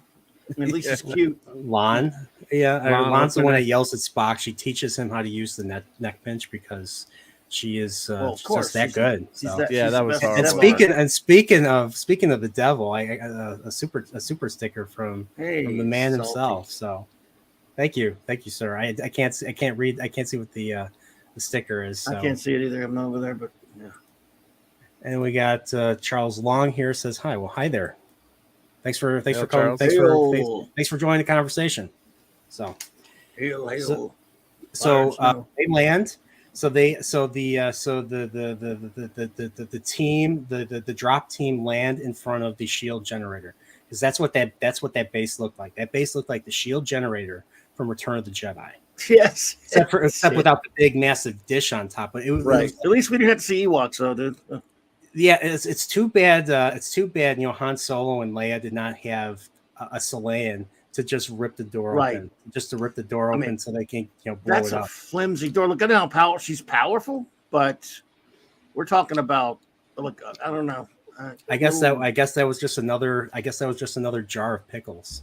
Maybe on that planet she's even more powerful. So maybe that's a red, not an orange sun, or a sun that gives her even more power than a red, than a yellow sun. I don't know, I'm just kidding. Couldn't Isaac have opened the door too? Yes. Yeah, He could have, but I mean, with his strength. he's not the best as Evar, though. No, he's not. No, he can't be. Can't be. Just Had can't to be. the. I like when Lamar calls for Kalon reinforcements. He says, "Get your shiny asses down here." Which reminded me of Futurama. Get your shiny ass. Okay, I missed that. Okay, that's cool. So they walked down equivalent. I felt they were equivalent corridors, but they were less orange compared to last week's. So the evil black site actually was even though they called it a black site, it was a very orange site. So I think they should have called it the orange site last week when they were torturing Topa. And it's never good to torture kids. No. But every time but I'm going to say this: last week, I rewatched episodes with Havina. I do not like her character anymore after what she did last week. I call her creepy. I call her creepy Havina. That's why I call her now. They had to make the Mocklins full villains. This season has a tendency to ruin characters for me. So yeah, I don't like that either. Yeah, and it's just do you think because I liked Havina. I liked her in the last. I did too. In the first two seasons. She was great in About a Girl in Sanctuary. Yeah, I loved her. Yeah, I loved her in that. I mean, seeing her in Tale of Two Topas, I was like, I can't wait to see this character again. And then we see her again, and then she's like, she's talking about revolution. I was like, oh no. When you hear revolution more than once in a speech, you think of a certain manifesto that was written by one of the Marx brothers. Okay, that was a joke. Combo Marx. Get it? Yeah, he was the fifth brother. Pinko Marx. That was he was a. Pinko. There was Groucho, Harpo, Chico, and the one everyone knows, Zeppo and Gummo, and then there was Pinko. I first heard the word Pinko, believe it or not, from the show All in the Family, where Archie Bunker continually says it all the time. And I always thought Pinko meant hippie, but then I looked up the word, and no, Pinko actually means communist. Yeah, or subversive, or someone that wants to which is pretty much interchangeable with hippie, but yeah. Yeah, so. But okay, so going back to, I was going to ask, do you guys think the writers want you not to like Kavina, or do you think they didn't realize what they were writing? I think they wanted Havina to do a misstep, and they needed a means to create the conflict in the episode, and Havina kind of filled that role. And it just there were things that were left unanswered, like whatever happened to that. They kicked the Mocklins out. Yay! Well, whatever happened to that? Whatever happened to that one agent or that one mole that was on the world that they were trying to extract? Right? Yeah. Whatever happened to that? What about future? What about all the future females that are going to be born on Mocklins that are going to be forced to be changed? I mean, that there's also that issue too that was unresolved. So like they just kicked him out. It's just like they washed their hands of it. I was just like, this is not. Yeah. I agree. You don't end up not liking her character anymore, but just wonder, And then writers sometimes might realize it, like that what they're doing. Yeah, and she got away, and like there was no consequences for her. She just got a scolding from Ed saying, "What were you thinking dealing with the child?" Which was a good thing, But and at the end, Boris doesn't forgive her. That's it. Yeah, because if Boris doesn't forgive you, that's like the end of the universe right there. So that's punishment enough. But I'm going ahead of myself. So, but no, there was no Havina in this episode. So hopefully, maybe maybe she'll, redeem herself to me at some point. She'll do something really, good. Maybe they'll address, things I said, and I'll like her again. We'll see. I don't know if they make another season. So, Yep. so back to this, they access the base. So there's the fleet battle going on in orbit, and then you have the dogfights going on outside the base, and then of course we have Kelly and the shuttle crew inside the base, and the base is not orange, so it looks like a true black site. I don't even know if it's a black site, but it's a it's a research facility, big one. And again, there's no guards at the front of it. Of course not. Why would there? Why would there be? It was like with the the black site last week. There was no guards there. Just I mean, there was one guard. There was okay. I'll give them that. There's one guard. Just one guard. And no surveillance. So, but they get engaged in a firefight because Star Trek tradition. There's always the corridor fight. You see a shot and then 2 weeks in a row with the shootouts. Yeah, exactly. So the corridor shooting. The corridor shootouts. Duck. And then we see that we get our first glimpse right after the shootout begins. We cut to the quantum core, and this quantum core is huge. Within a day they built this extremely large quantum core. I was just like, wow, that is super convenient. That I'm like, did they know about this technology beforehand? Did they always have this big giant quantum core just for this application? Don't know. Did they establish it was built in a day, or was it? No, perhaps, I just said that because I see what you mean though. But they didn't even know about the technology till really recently. So I guess that's the power source on the planet for experiments is the way I would explain it away. But okay. I hear your point. But yeah, it's like they've got this massive, energy source for whatever, they've got their weapons are created just to test. Mm-hmm. Yeah. Okay. So, all right. So I guess it was there just for, to test. So that's a big ass quantum core. So because I got a concern. I was thinking, why not do, an orbital bombardment? And I said, well, obviously, as a lifelong Trekkie, I always have to rationalize things. And I suspect that power source supplies power to some kind of shield grid. And this shield makes it impossible to, perform an orbital bombardment. Hence the fact they had to infiltrate the facility. Okay. Kind of like an Empire. They couldn't... They put up the shields. That's why they had to send walkers down onto Hoth and the ring. Okay, that makes sense. I can live with that. And I want to I want to acknowledge a $3 super sticker from the one and only Orville Nation. Thank you, PJ. You are awesome. You are the I'm going to say this. You are the best Orville channel on YouTube. Absolutely. Really. So thank you so much, everybody. If you haven't subscribed to Orville Nation, what are you waiting for? Just let's get him to 10,000 subs. So, absolutely, just do it. Yep. Just do it. Just where do it. were we? Nike now? Come on, Ronnie. Come on. I don't believe in slavery. Jeez. Go Army. The Kalon are making the Nike shoes now, aren't they? Yeah, they were enslaved. Well, they said they weren't enslaved, but who knows what's going on? I mean, what is China doing? What is China doing in the Union right now? You kind of wonder. Like, are they behaving good? We'll never know. So, they're here for the basketball. they're here for the basketball. Also, they say that only Isaac and Charlie can deal with this machine, but then this Moclan scientist, I guess he can also see in 4 dimensions. I guess. He's the best. He's according to Bordas earlier, he is the most brilliant mind in all of Moclan, scientific mind in all of Moclan. So he can probably re-engineer or reverse engineer something, figure out how something functions really, really quickly. So that I was able to buy. And of course his name, Dr. And we meet Dr. Kolba, and he looks like an evil scientist guy. So I was kind of hoping he'd live, and he didn't. We lost Dr.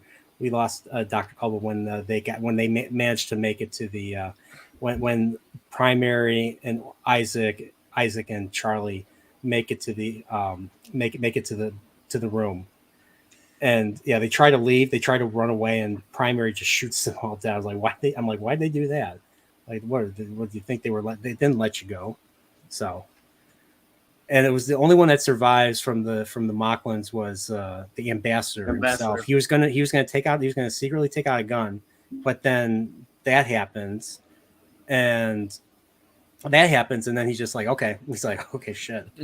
And it was, but then he didn't feel lucky. He didn't feel lucky. But then, then when Charlie's trying to do her 4-dimensional, magic, her force powers, on the quantum core, he tries to shoot her, and Isaac shoots it out of his hand. We see Isaac in his head weapon thing, and he shoots it out of his hand, and then he's just like, he lets him live, and he lets him go. And Primary's like, why'd you do that? He's like, because it was not necessary to kill him. I didn't have to.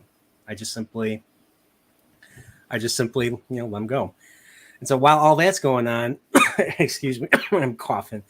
Talea. So episode 4, when we see Talea and Kelly had their conversation, Kelly's on the ship. We knew they were setting up a fight. They were going to set up a cat fight between those two, and we got to see that cat fight.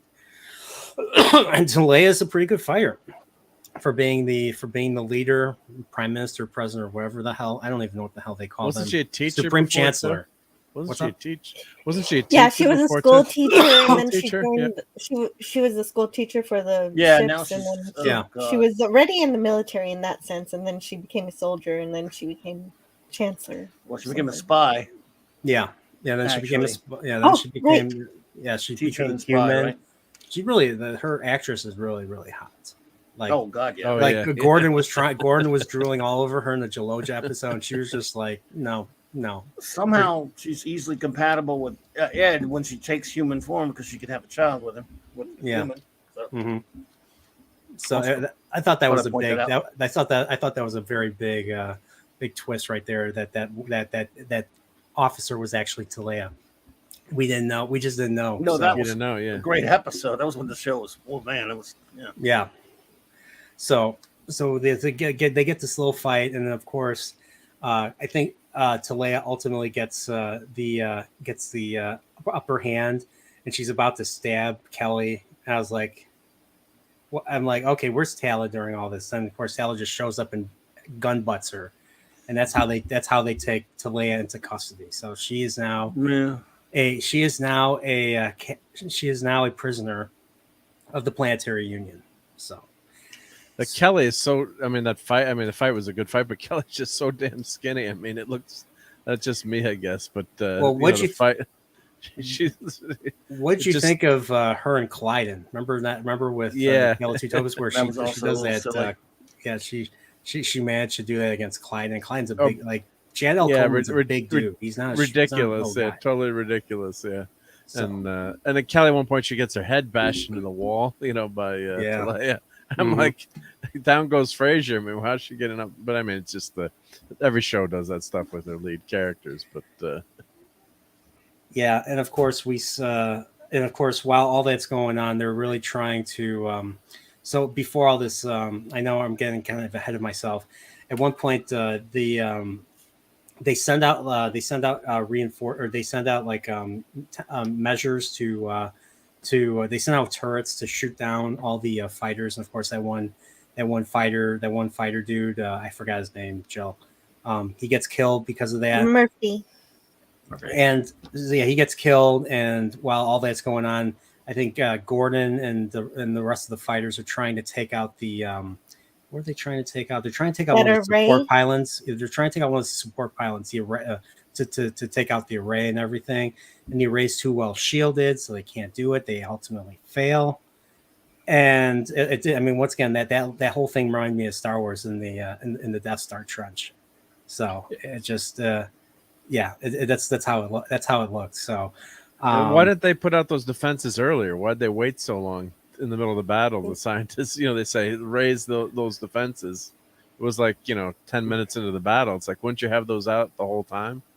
If you're just looking for plot, that doesn't make sense that those didn't come out earlier. But that's a good point. Whatever. Anyway, if anyone else caught that or thought of that, or no, I actually didn't. Good catch. Oh, here's a fun fact. I didn't know this. Charles Long says, "Did you know that Avis means bird?" I did not know that. I just thought Avis meant car rental company.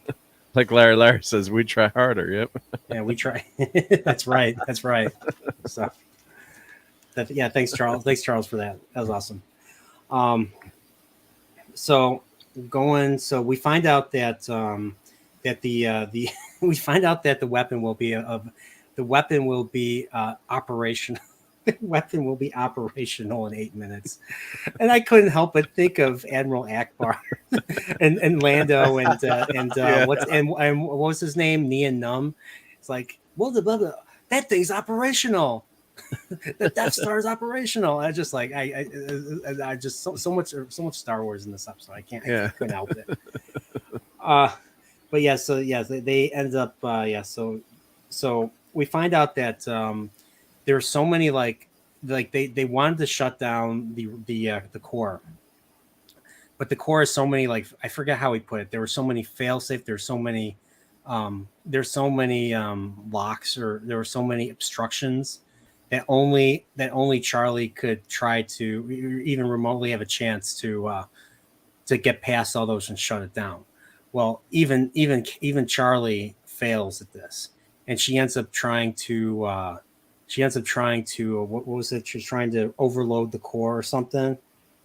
And yeah. I forgot why couldn't she go with them? I'm trying to remember exactly. She couldn't set a timer somehow. Oh, so she had to do it. She had to keep doing it manually. And then once she did that final thing, then she says, what did she say? What'd she put? She's like, I'm here. Then we see her close up and she says, I'm here, Amanda. And we see like a reflection in the eyes. I think it was like the explosion or something. And it kind of reminded me of Game of Thrones. There was a shot of Game of Thrones when the character Lancel was trying really hard to put out the wildfire underneath the sept right before it blew up. And we see the green wildfire just go erupt in his eyes before it kills him and blows everything up. I'm curious if they kind of took a cue from that. That was an awesome moment, by the way. That was a great moment. That was probably one of the last great moments in Game of Thrones, and then all went to shit after that. Yeah. So. Hell yeah. So yes. Charlie, the key to the Orville universe, is gone. And the universe is a lesser place without her. No more 4-dimensional problem solving now. No more magical Jedi force use, four-dimensional force usage. So, but it was. I felt. What do you guys think of her death? Did you guys see that coming? I did not see that coming. I thought she was going to be like the next. She's going to be the next best thing. Yeah. I did not think that she would be so selfless. It wasn't pre-established. Yeah. Fair point.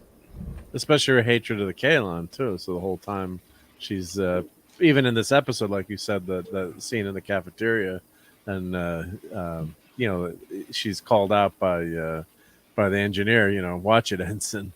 Yeah. So even that to was the actually very pretty end. cool. That was actually a pretty cool moment. I was like, yeah, you're an ensign. Shut up. Yeah. Shut up, Wesley. Yeah. So that I thought it was an admirable death, and I guess they always set up the plot like that, where of course there's no transporters in the Orville, and that was the only way she had to. She just overloads it just before the weapon goes off, but that was part of the noble sacrifice, I guess, that sets up the Alliance for Peace, because then the Kaelon can't understand why someone would sacrifice their own life to save them, and especially when she hated them to their core. So, showing the union ideal. So it did work in context of the episode. And, I don't really hate Charlie as much as maybe some people do, but I can see why she's an annoying character. I don't hate her either. I actually liked her character. Like I liked her character. She just got annoying after a while, but I felt kind of bad. I loved Isaac's speech at the end. Yeah, where he was talking, I loved Isaac's eulogy for her at the end. That was a beautiful. She liked moment pancakes with lots of, like I do, with lots of butter, no maple syrup, and no fruit no syrup, no syrup. Yeah, which is the way I like pancakes. A lot of bacon, unfortunately, as you can tell. But and butter. So Yeah, I loved what he said. He basically says his understanding of her. One thing that kind of hit me was he's like, my understanding of her, even though I've been with her for, he gives like a Spock exact a time being around working with her. And he says my understanding of her remains complete, and she inspires the enemies of the Union to become friends due to her sacrifice. Like a domino, her impact will be felt far into the future. And then I added "Goodbye, Charlie," and I thought, and that's how the episode ended. Goodbye, Charlie, the song. Yeah, she's dead, but her sacrifice will reverberate through the Union. You weren't thinking of the song, right? Or I jumped the gun. You know, there's an old song called "Goodbye, Charlie." I probably heard it somewhere. Okay. Sorry to listen. Who sang it? Who sang it? Oh God, it's old, man. Now you got me. Like old is like Old, like 60s old, 70s old. Old. Yes. Okay. But now I have to find out. Now I need to know. I got Okay. to do it. Sorry, but I thought when she died, and that when I was thinking she might die, that's what popped in there. That song, like, oh God, are they going to sing "Goodbye, Charlie"? No. It's really a song.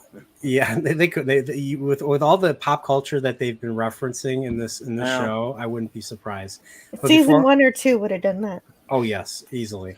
So I want to say thank you to John Klin for subscribing. Thank you. I hope. I hope. Thank you for subscribing. I hope you find the content find some content that I make to your liking and stuff. So once again, thank you so much for. I think the song is from a 1964 movie, by the way. Now that I'm looking at it, I'm remembering it, and I Googled it, of course.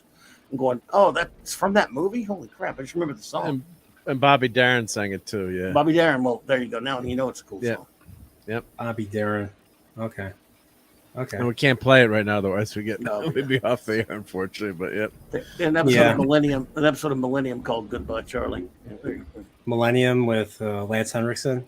Yes, the second season, which was great. The first and third, not so much. Yeah. Okay, so how long did that show last? 3 seasons, 4 seasons? Yes, 3. Okay. That was a weird show. But the first season was sort of a ripoff of the movie Seven. Second season was insane because Chris Carter left, and Morgan and Wong took over. The guys who did that were working on the better X-Files and made it like about religious prophecy and all kind of crazy stuff. And then the third season went back to serial killer stuff at the weekend. So Millennium was more of like thriller, horror, not science fiction. It was spun off from X-Files, like the X-Files. X-Files. Oh, it's spun Yeah, off. it took place in the same universe. Yeah. Okay, so was he ever on the X-Files or No, but yeah, actually later he did appear on an X-Files episode. Frank Black did. That's one show I gotta watch. There's a lot of Fox shows I gotta watch. X-Files. 10 seasons. 10 seasons X-Files, or how many seasons have we got? But yeah, it's 10 or quite 11? a few. 9 or 10, I think. Yeah. Well, yeah, 10 because of the new season. Yeah, that's right. I consider the second season of the Millennium one of the most brilliant things ever on television. Sorry, I didn't mean to cut you. That's fine. Okay, I'll have to check out Millennium. I have to check out. There's a lot of good shows that I've not seen. So It's same Was that on the here. same I night? spent a lot of time as a kid reading, so I didn't watch as much TV. But I I'm never trying to learned to catch read, up so I had to now. watch TV. So What you did? You read comic books? let's look at the pictures. So, Was Millennium on the same night as X-Files? Or no, it was a different no. night? X-Files was on Sundays, I believe. Okay. Or was it Fridays. Thursdays? Was it Fridays or Sundays? Fridays. I can't remember now. Maybe. Yeah. I remember X-Files being on Sundays. Yeah. Maybe Could Millennium be. was Friday night, yeah. Not that it matters, but yeah. Okay, yeah, I don't know either. So Sorry to sidetrack you on that. I just Yeah, got thinking of that song, and it got me thinking about that episode. Sorry. Well, when I moved into my house, I was watching TV, and my neighbor's like, I saw you watching X-Files on Sunday night, so I knew you'd be cool. yeah, Because we didn't have shades up yet. Yeah. Speaking of kids aging up, those kids are aging up, especially the Yeah. one on the left. Like her Marcus. Yeah, in that universe, they just I think Marcus is like 17, or I think his actor is 18 now. He's Yeah. like the Stranger Things kids. It's like it must be a nightmare to work. You have to work with you work with kids, especially now with it takes like 2 years to come out with a new season of a TV show, unlike before where you could just they had a set schedule where they could do shows every year. Now it's like 2 years, and so the kids are going to be older, much older than they should be. I think I saw a production photo of Marcus, and he's taller than Lamar. Oh yeah, Lamar's not that. Lamar's shorter than me, and I'm average height. So yeah, Gordon and Lamar are not that. Those two actors aren't tall. Yeah. Even Seth is not that tall. He's only like 5'10", 5'11", I think. So Yeah, the Orville cast is pretty short. So, but yeah, he I saw. put in on the Orville then. Yeah. Pretty short. So what do you guys think? So now the Kalon, so it's just like so the Kalon are the Kalon are the now not only is the Kalon threat over now, but they get a seat in the union now. What do yeah, you they're think just of that? offered full membership right away. Well, they didn't offer full membership. Not full. Yeah. But they offered them something. They offered A them seat like on the seat council on the Seat sounds on the pretty council's cool to pretty me. good. Sounds pretty cool. And then they got Londo Malari as part of the as all the way from another universe from representing the Centauri. It looks like He belongs. I missed that part of the episode. Damn it! I wasn't paying attention. Wait, Londo Millar. I don't get it. Yeah, Londo- because you had John Sheridan and Londo showed up as Yeah, this diplomatic Londo next to attaché. John Sheridan. Yeah. Ambassador. Yeah. Wait, the actor Yeah. that plays Londo was in this episode? No, Nah, What I was he kind talking of about? inserted him into it. no Peter yeah. Jurassic. At Well, least Peter- he's yeah, still pretty- alive. A lot of our B5 people aren't. Yeah, I mean, yeah, they're all like Andreas Katz. Half of them are gone. Like Andreas Katsulas, I just saw him. I was watching Better Call Saul right before that episode. The new episode came out on Monday. They had the Fugitive on. I was like, I forgot that Andreas Katsulas was the that's man right. with one arm. One-armed man in there. Oh, Great actor. yeah. There's no man with one arm. Well, now there is. It's Yeah, played there by is. Jakar. Jakar, in my opinion, and I might get disagreements. I think Jakar was the best character in that show. He's a Dude. brilliant character. I mean, it's tough for me to pick a best, but I Yeah. can't argue with him, man. He's what a character arc journey that guy. No, And My fun favorite scene in that Yeah. entire show was when Londo and Jakar were trapped the on elevator. the elevator. That was the best. That Oh, was- God. That was awesome. That was so Oh. awesome. Jakar's just sitting there and he just Jakar starts laughing. And Londo's Yo, like, "We man. need to work together to get out of here." And he's like, laughing at him. "No, Then we're both gonna die. Too bad. we're gonna die. I get to see you die." That was Oh, brilliant. so That was a brilliant fantastic. moment. So Is anybody out there? Over. He put on the squeaky voice to mock Londo. That was Yeah. funny as hell. We're over here. I need to rewatch that. I love that. I love that show.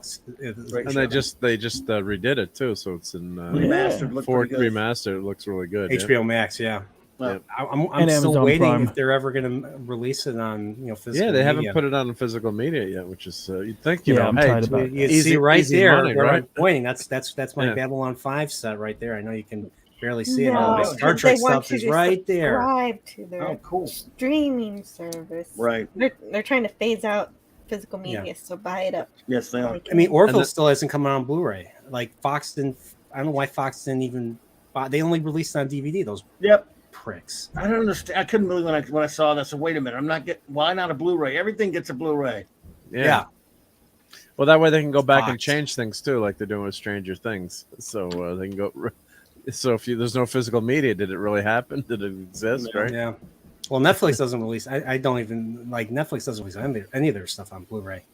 Same with Some of the Disney. Marvel stuff you got, they did release Some of them- Daredevil. Yeah, they did. Yeah. But no, yeah, you're right. Not a lot of No the Cobra stuff. Kai, yeah. probably. Yeah. Yeah, I mean, I'd own those if they came out in high definition. So, Yep.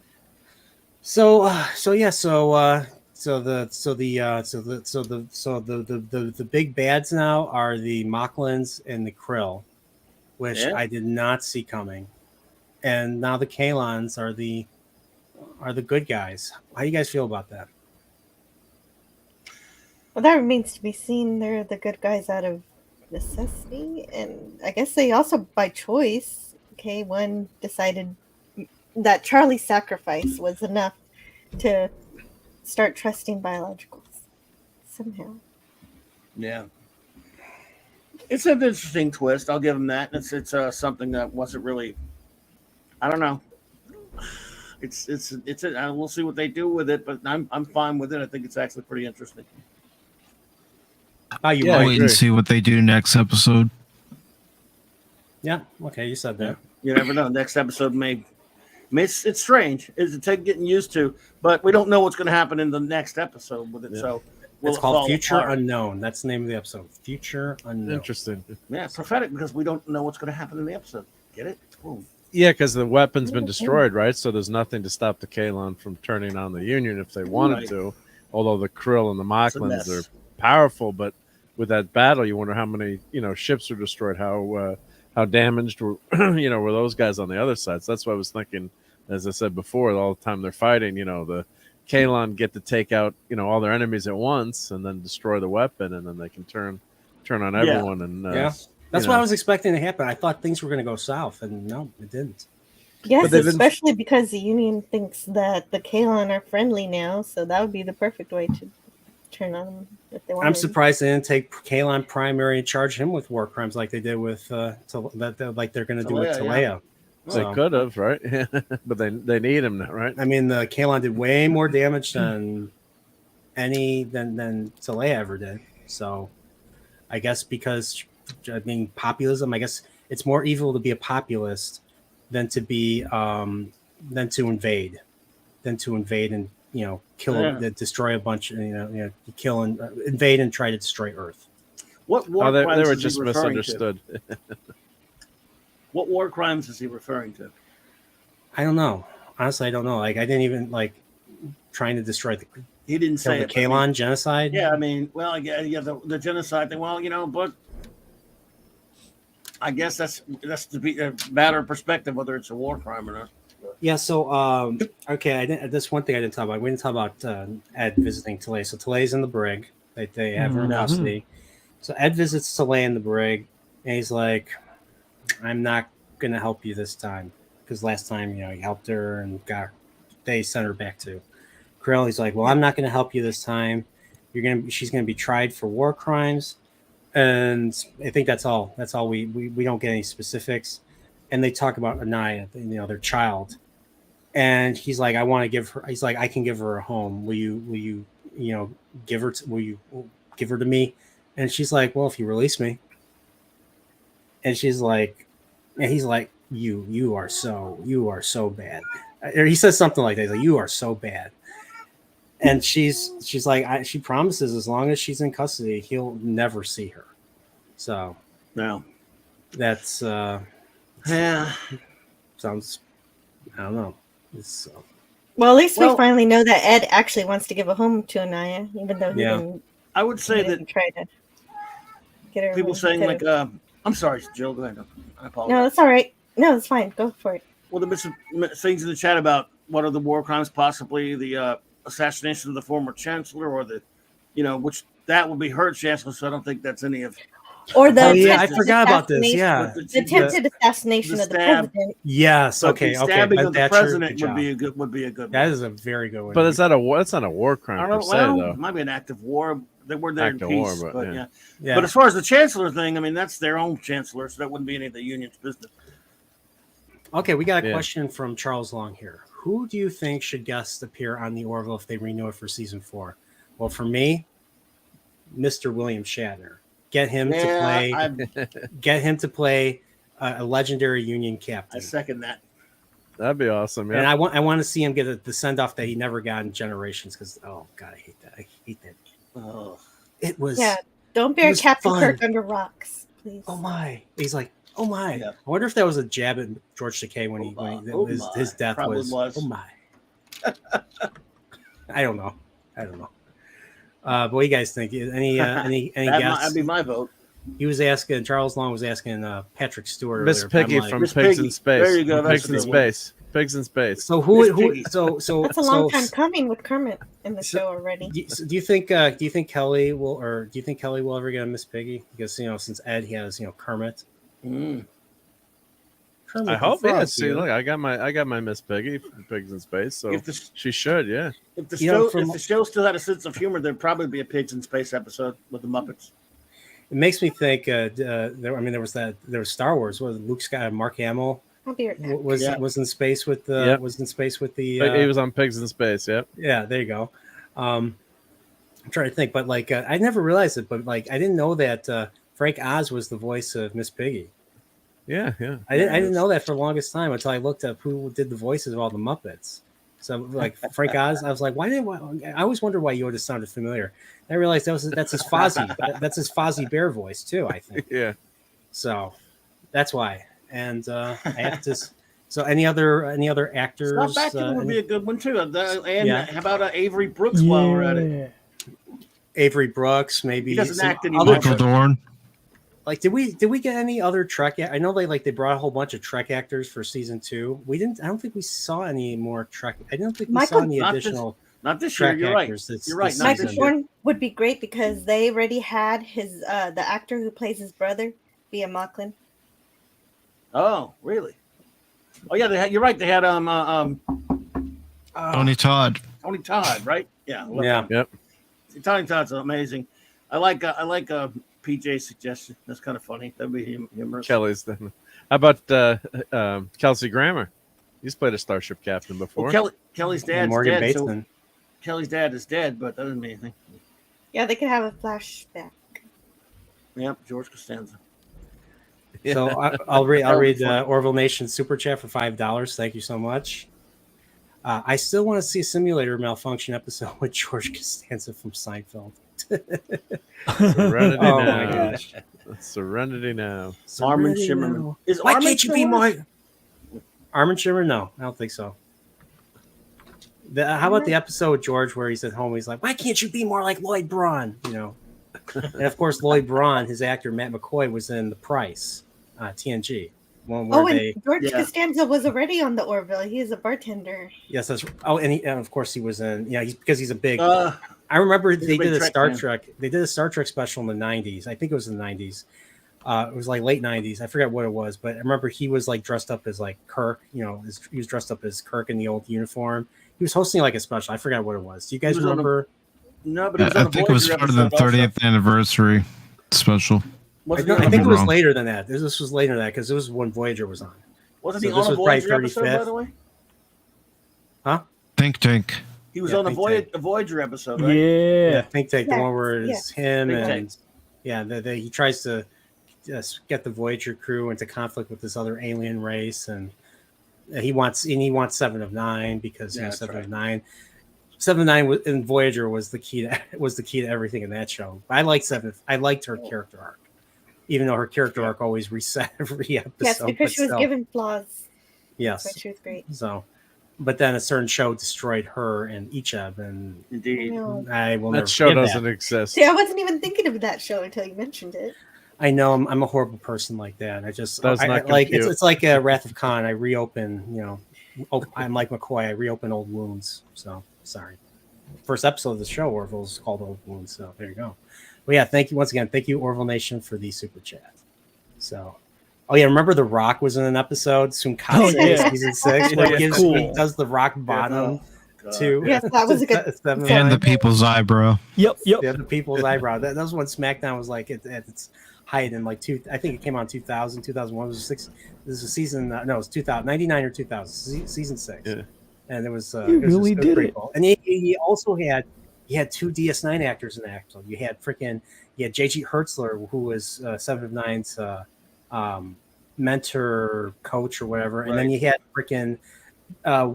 Jeffrey Combs. It's the evil Vince McMahon. He was paying Vince. He was He's the great. Vince McMahon of that He's show. great. Yeah. Yeah, Jeffrey he's, Combs great, played Jeffrey everybody. Combs was fantastic. He was the one that Oh, he's- more Trek than anybody. Okay, that's a good idea. Do you think they'll ever get him? They for gotta get him. Orville? Yeah, they have him Gotta or try. him or J.G. Hertzler or heck, get Andrew Robinson. Andrew Robinson still Hell wants yeah. to work. He's Yeah, even though he's 80 okay. years old, he still wants to work. I asked him I'm like, have you been doing acting gigs? He's like, no. Like his only means of income, I think, is going to the conventions. So That's a shame.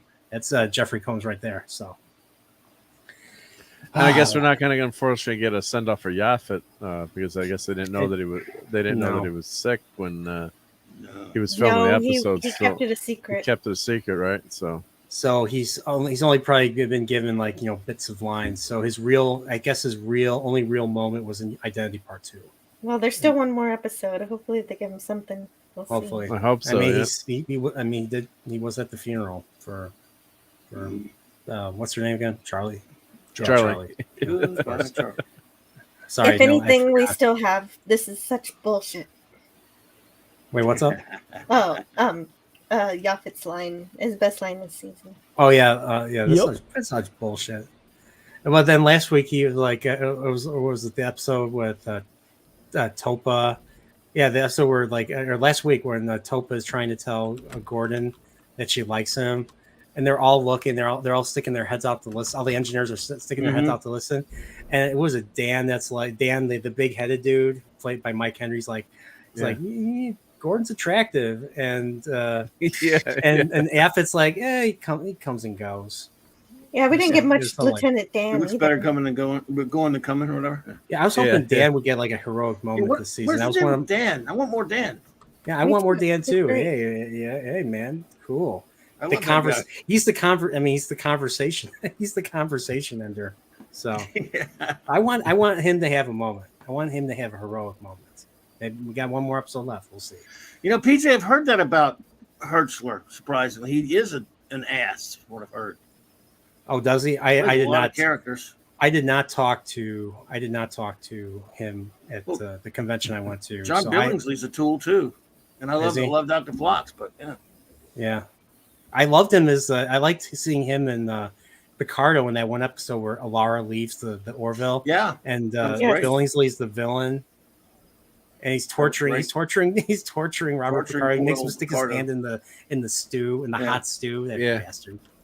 Oh, I've seen a couple. I've heard of some examples, PJ, but I trust you because I've heard about him, and I don't know, and I probably don't know the half of it, and that's a shame. Yeah. That episode was very well acted, and I love him for saying yes to the Orville and no to the filth when they asked him.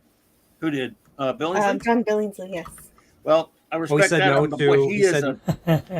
He said no to New Truck? Yeah. Did he really? Oh, wow. I don't remember the details, but it was on Twitter. It's not like he could, he can't use the work. So I'd be proud of him if he wasn't such a. No, well, you know how it is with these people. Yeah. Separate the art from the artist if you can. Yeah. So there you go. That was great. I was hoping for a rematch with The Rock, but The Rock was only in that one scene, so he wins. Does The Rock bottom? That's it. Wow. Now I'm really curious, PJ. Anyway, The Rock. You like that? Well, that episode was kind of dopey, but you don't even. I'm going to say it dramatically. You don't know the half of it, Clobby. I probably don't know. I probably don't know a tenth of it. No. Now that you mention it. So you can't smell what The Rock is cooking. Come on. So okay. So just want to go around the horn and find out what your scores are, if you have any scores, how you rank the episode compared to the rest of the season. This goes for you, chat. I'm putting you guys to work. Tell us what you think of the episode. Did you like it? Did you not like it? Were there things that could have been done better? What were the highlights and everything? And we'll start with, ladies. Once again, ladies first. Jill.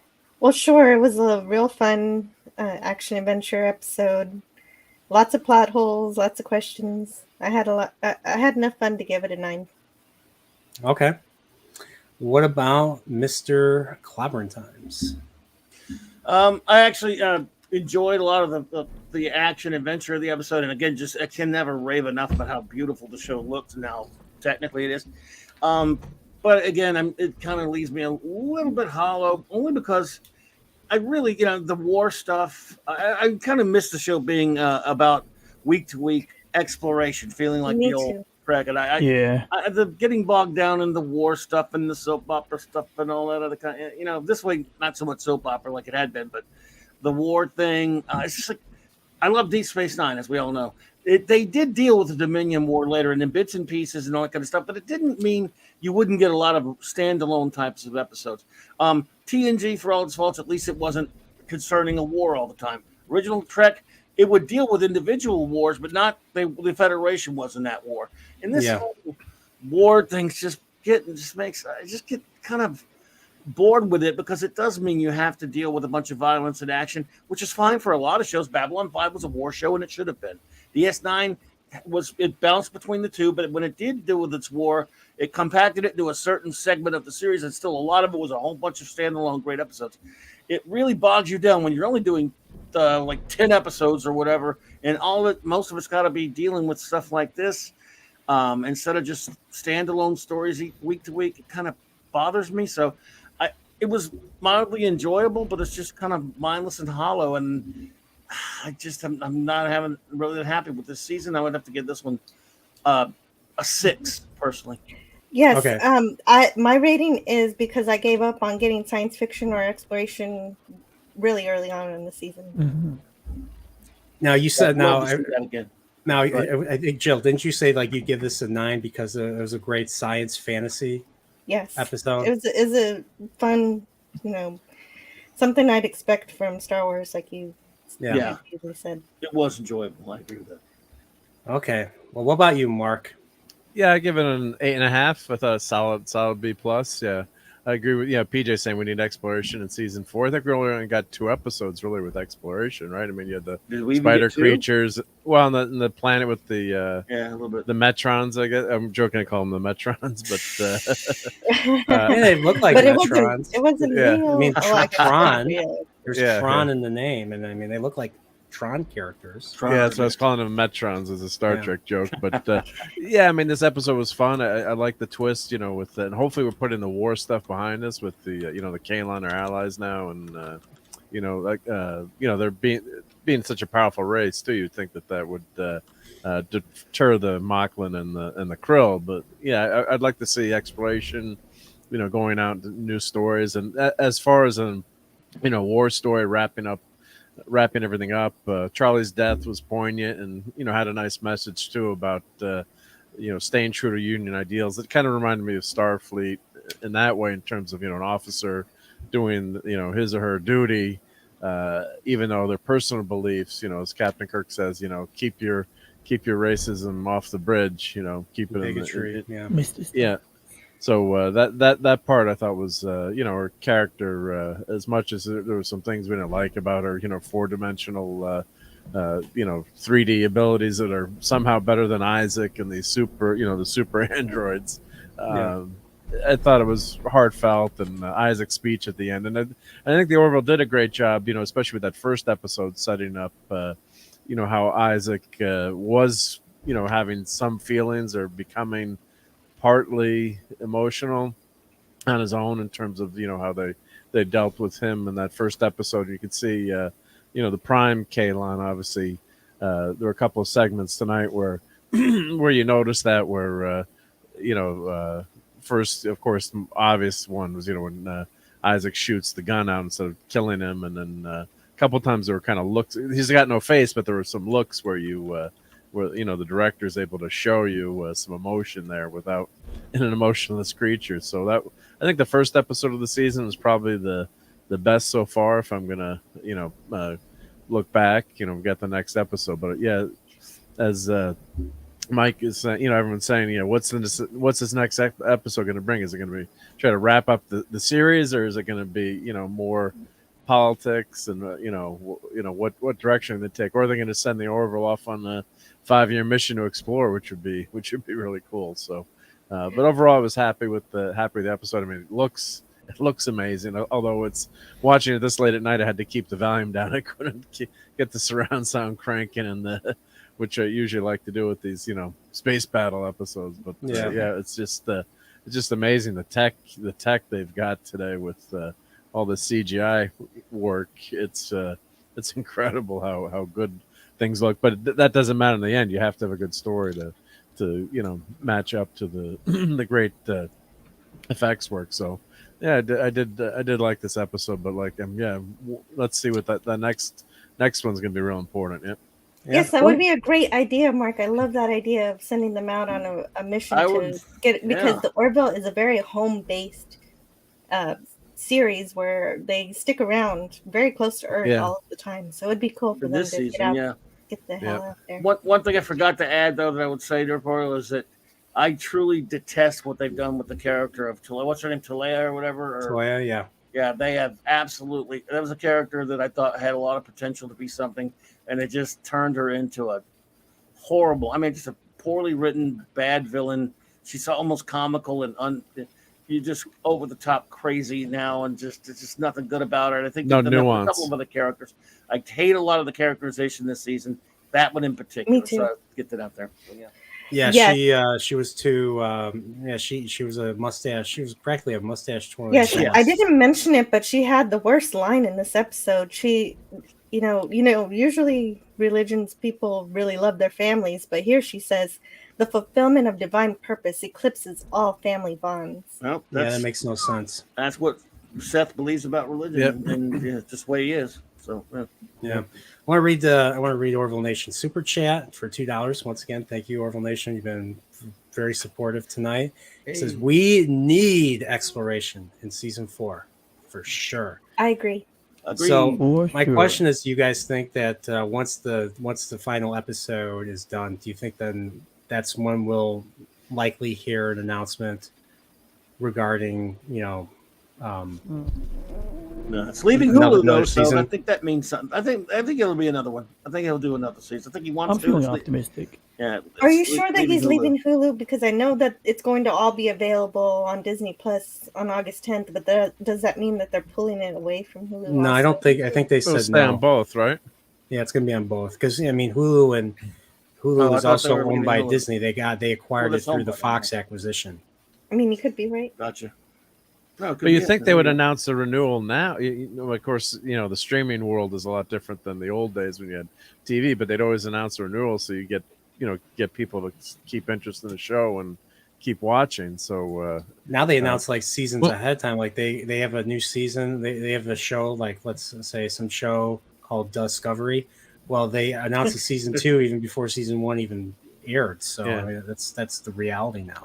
So it is staying on. Who's to say that? Go ahead.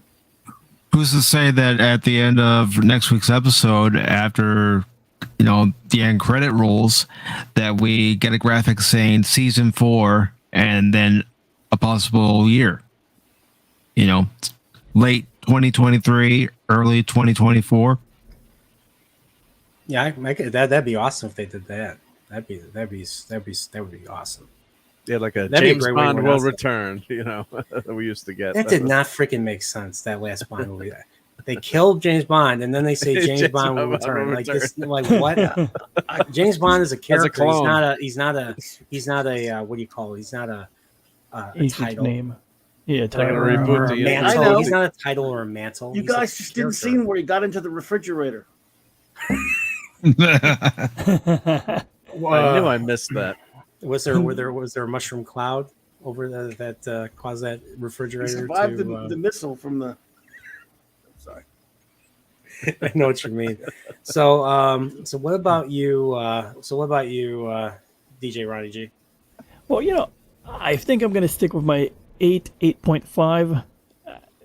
But I think some points were raised, like there was a certain spark missing in this season that I was getting when I was rewatching seasons 1 and 2. Basically, that parody factor that, yes, you had that episodic thing going on where, you had self-contained episodes where they're gallivanting around in the cosmos and all of that good stuff. But there were times where I'd just crack up, and you get a little bit of laughter. But was there any comedy in this episode? No. Okay, so see, like, that was like... there was Gordon with his leg. He did do that. Okay, fair enough. It seems like they're kind of just true, but like they're sprinkling it in there, and is alcoholism funny?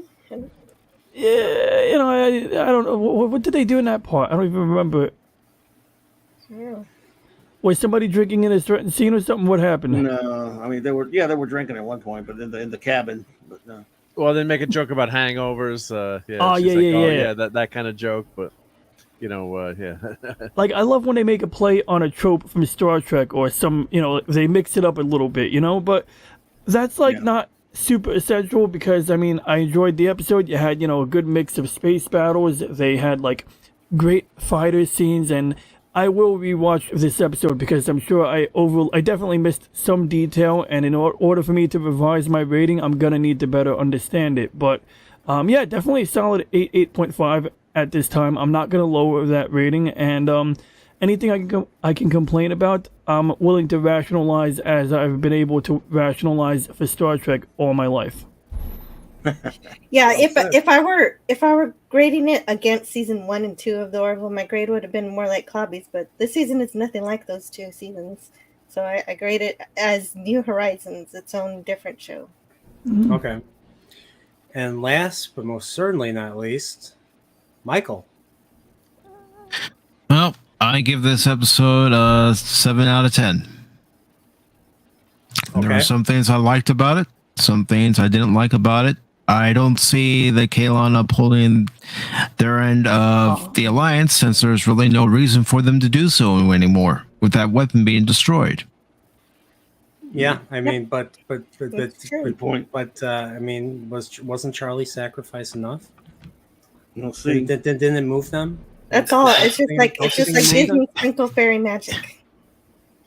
I mean, what about the it's one emotions? sacrifice? One sacrifice compared to what the Kalon suffered from their own people for who knows how many years Yeah, before they wiped them all out. Mike, I actually agree with you. It's Very kind of good how I point, felt yeah. too. So, but we'll see. Now I know why you said wait till episode 10 to see what Or happens. someone just mentioned too the emotion chip, aka Data. They're gonna turn on all the Kalon emotions. Maybe then that can end up being a real disaster too. Yeah, then Whenever you they get did that with Data, it didn't end well in those episodes. So. Question: Will we meet Isaac's brother? Because we have to. Isaac has to have a brother. Isaac has to have a lore. Oh. Has to have his own version of lore. I thought People Timus like was going to be before. Lore. Yeah, me too. I was hoping for that. Maybe Timus will come back and discover being evil. Now he's got emotions. So Yeah, maybe Timus is Isaac's brother. Well, where Maybe was it's his Timus in father. this episode? Right? Yeah, I was No. expecting Timus to show up or somehow use him Yeah. in this episode, but Yeah, I was that would surprised have been too. interesting. Like they should have had Timus there with Kalon Primer. I was surprised. So I was still say Timus had a creepy factor to him. He's like overly Yeah. friendly, like I like you guys, and all of this. Like, let me get you some tea and crumpets, and like he just like was overdoing the friendly factor. And I think that he still got lore potential in him. I'm with Okay, you there so- because so I got Timus that is- factor too. I was like, he's being too nice. And in fact, I thought it was Yeah. happening in that episode. Do you think maybe he's bitter? They just took his guns out and he's just waiting to get his defense back. yes, yes. So, but for me, I mean, I enjoyed like you guys all pointed out. I did enjoy the action adventure aspect of this. It was cool. They had to go and retrieve a weapon, or they had to retrieve a weapon.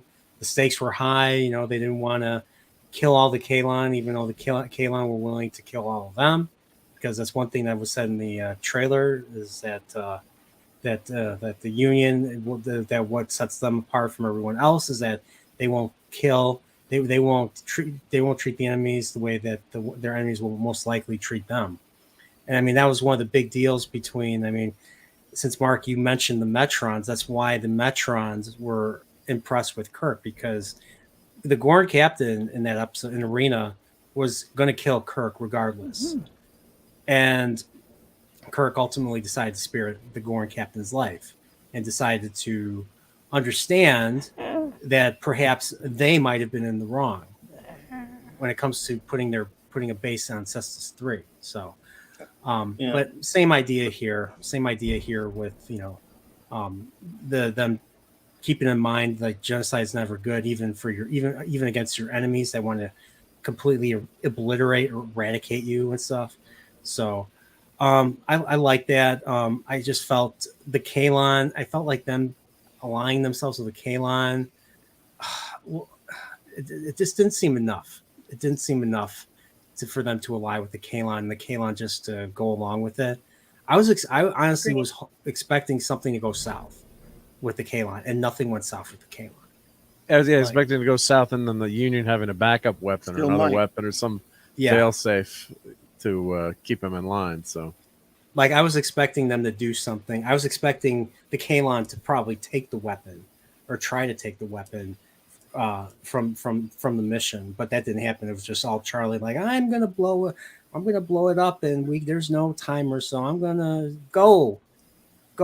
And then of course Kelly's like, you better go. This is an order. It's like, well, she's like, well, screw you. I was ordered to you countermanding the previous order. I was ordered to do this. I was ordered to, stop this thing. So, Well, like you said, Charlie's the key to everything. Only she can bring peace Mhm. to the galaxy. yeah. That's chosen true. one. Yep. I mean, But yeah, well, I that's mean, the she's second- actually the best she's a ever. Jedi. She's a Jedi. She's practically a Jedi.